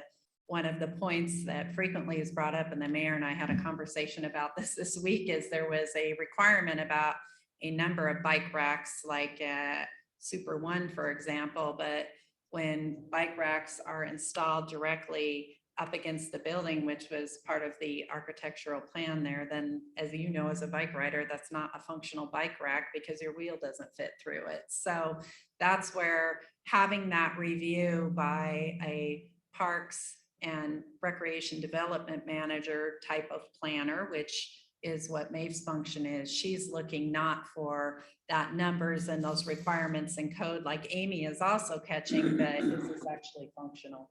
So those are the kinds of additional comments that come back through that technical review and start to give us really good checks and balances on our reviews as things are moving through the city. Finally, relative to positions, what's reflected in our budget is we've also done a reclassification to our Parks and Director position to an asset manager. It's the same grade level, so it's not an increase in our overall cost within our budget. But under our Parks and Recreation Director, responsibility for our buildings and our grounds across the city, across all of the funds, was a responsibility of the Parks and Recreation Director. We've added to those responsibilities our equipment and our fleet. For those of you new as council members, a discussion that we've had over the last couple of years at the request of council is for us to take a real good look at our fleet management policies and get some improvements and upgrades there.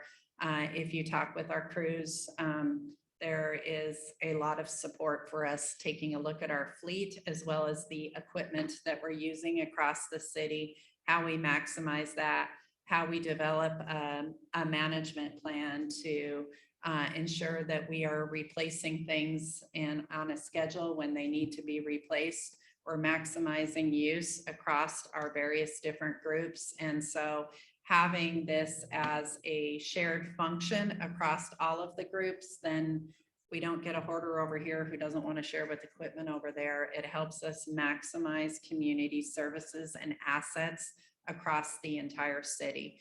Under that asset manager, what has been our parks maintenance function will stay under that asset manager, but we also, a few years ago, had added a mechanic, which has traditionally sat under our utility services. It will be moving under our asset manager in this budget, and that has been reflected. And again, what enabled us to make this change was looking at our needs on assets, the adding of that planning for the future of Parks and Recreation with our Parks Planning and Development Manager. And then we continue to have our recreation services here, and Jason Wiley is leading those efforts. But I will remind council members and the public that we are also underway with a complete operations analysis of our entire Parks and Recreation services. We are separately considering our operations plan and our needs and our staffing plan for the James Russell Sports Complex when that comes online, along with, and that's informing design and the whole elements with that, but we're also taking this opportunity to use our consultants from Barry Dunn to really assist us in analyzing overall our parks and recreation services. So, and that will include a full staffing analysis, staffing projections for the future and our needs. And Councilman Grote, I know a topic that I keep kicking the can on with you, that will also be looking at our assets and associated fees. So parking at City Beach, all of those things will be related here, informed not only by this analysis, but also a reminder to council and the public who are concerned about parking and feeling the stresses right now, that we do have a parking study that we have undertaken. We will be getting results of that parking study. You'll probably see it most likely at your first meeting in September, and then we move into a parking management plan. So you see again this realignment with staff reflected on this sheet, but also want to go back again and note again that where you see strange numbers, and we talk about this every year, like we don't literally have a 0.66 person. What you're seeing happen there is either temporary seasonal employees that are 1 month or 3 month, and we commonly have that particularly in streets, as well as in maintenance for buildings and grounds in the summer months, predominantly at our park. We don't have a 0.66 person. That's the 1 month, 2 month, as well as allocations. Jennifer, can you speak to the jump in FTE equivalents from last year to this year from 92.75 to 112.95?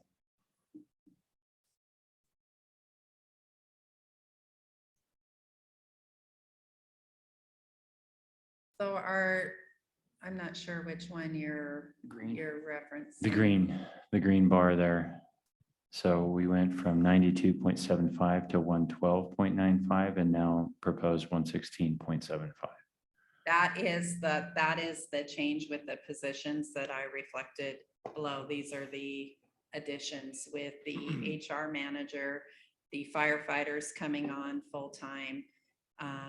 That is then also, and I missed adding this as well, that we have a position in IDS that is going to be doing permit processing, and that's supporting both building and planning. That's our permit tech. Okay, but the question was, the jump from last year to this year was a jump of 20 FTEs. That's the firefighters. Okay, because before they were how were they not considered? Those aren't our employees. So, excuse me, I'm talking 23. You're asking me, I think, about 22, yeah. This current year budget. Those are the firefighters that formerly were employed by Sagal and Westside coming on to Sandpoint. So all firefighters of Sagal, Westside, and Sandpoint are all Sandpoint employees. Thank you.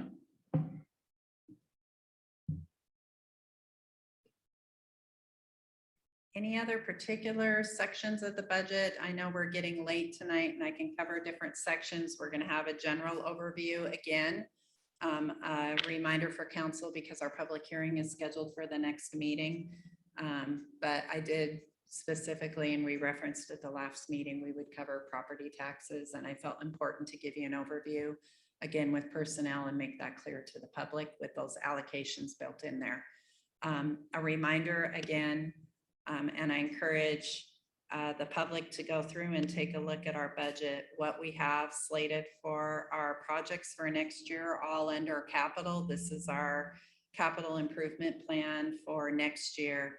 And what you will see related to all of these is, I'll pull a small one that's an improvement in parks. You'll see stories when you click on this that covers each of these projects, where they're located, a description, and what that project is about, as well as an associated timeline and funding. So the public can do a deep dive on all of our capital projects. Those tend to be the more exciting topics in the budget. Great. Council, any further questions? Good job, you guys. It's a Yeah, ton of work. Thank yeah, you. great presentation. Excellent work on the budget. Everyone. All right. Jason, you still doing all right? I'm good. Okay. Let's do this. Okay, we're almost there.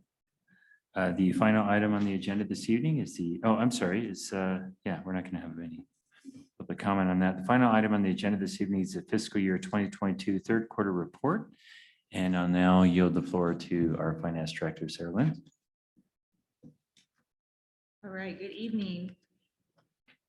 This was in your packet, a link to the OpenGov link or story. It is similar to the last several quarters of stories, so you can find the same format, the same information in here. The link to the state required report is there, also in your packet. Wanted to point out, this is the overall expenses by funds. Scroll down, there's not the one expenses in general fund and overall is the salary and benefits. We did have the reduction in our benefit plans for the medical, which we brought back to council or brought to council the 2% COLA, or the 2% increase. So I wanted to point out that that is reflective, and we are seeing a 60% expended through the third quarter. In this area, this is about a 71% is about what we are through the year. Even though we're 75% of the year done, we have that the weird every other week pay period. So there's always accrual of the last pay period back. So we're about 71%. So we do have budget savings in that area. I would note with that too, if I can just jump in, Oh, yeah. Sarah. We do have a few positions across the city that are open, and so finding the right fit, they continue to be open. So we've had some budget savings as a result of open positions.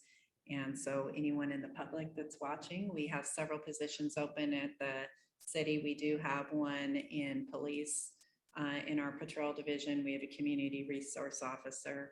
We're looking for somebody for our grants and performance management. So we do have a few open positions across the city, and that's where we're seeing savings. We're seeing it's taking longer than what it has taken us over the last few years to fill positions. And I know those of you who are business owners are also experiencing the same thing. So. Right, and the capital, I think I mentioned this every quarter, that capital projects normally pick up and start in the fourth quarter. So we don't see a lot of activity until this last quarter, which doesn't get reported on until after the audit, normally in early or in about February. Going down, this is the normal trending that you see. You'll see that's where the wages and benefits are a little bit lower than in the past years.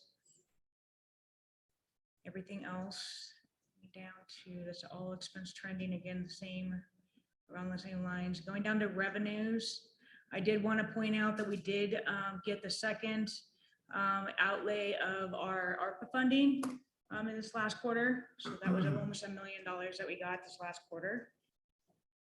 Everything else is about on trend for as in compared to prior years.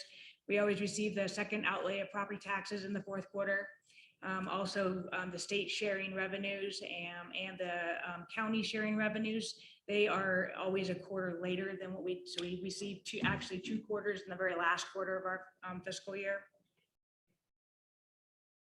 Sarah, what's the disparity there in the grants that were budgeted for this year? We're 22.4 million short of what was budgeted there. We always budget $1 million as a holding spot for if we do get grants, and we're receiving them in. We haven't at this year have not received any additional revenue. I'm not saying we haven't received any additional grants, so we just haven't received that additional. So it is a holding spot in there for that. But it's 2.4, not 1 million. They're grants that were budgeted that we have not received the revenues for. Okay. I mean, if you want to get details on those, I could get you what they are. Our grants, to a good extent, our grants, predominantly our grants are funding capital projects. So when our capital projects are also later in the year, the grant revenue is typically coming in that fourth quarter or accrued back to that fourth quarter. after the fiscal year comes out. So we're typically billing for a lot of those expenses at the very end of the fiscal year because they're capital project related. So those will be street projects.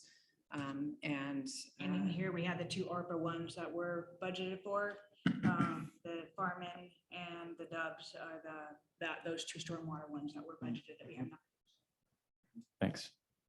as well as the $1 million. I won't go into detail on all of that. Last year, I think I pointed this out every quarter this year, is that we got the one-time ARPA funding, or I shouldn't say ARPA, the government, the GSP, it's getting late. The one-time government tax relief funding of almost $1 million that came in the first quarter that normally would come in property taxes. So that's why you're seeing the blip here last year. It was a one-time thing. You won't see that. Well, maybe you see it in the future, hopefully not. These ones I won't go into detail, but I did want to go down to the one, not rec funding, but the park funding, park improvement funding. You will see the $7.5 million donation that came in this quarter as well. So you'll see that in that revenue. So of all the funds, those are the 2 main things I wanted to point out, is the grants and then also that 7.5. You can again scroll through the trending. If you have questions, let me know.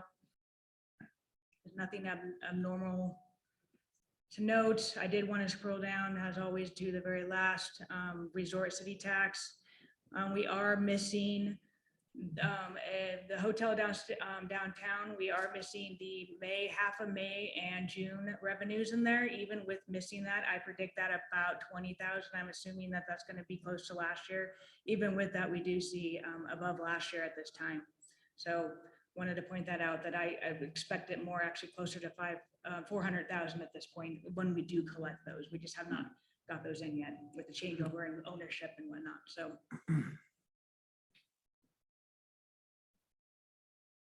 again, with the majority of that coming in the last quarter with rental season. So other than that, if you have any questions, let me know. Willing to go into detail. You can always click on things. One other thing to note, I guess, is that we are moving away from OpenGov, going to ClearGov, which is a new platform. We'll be in transition doing that.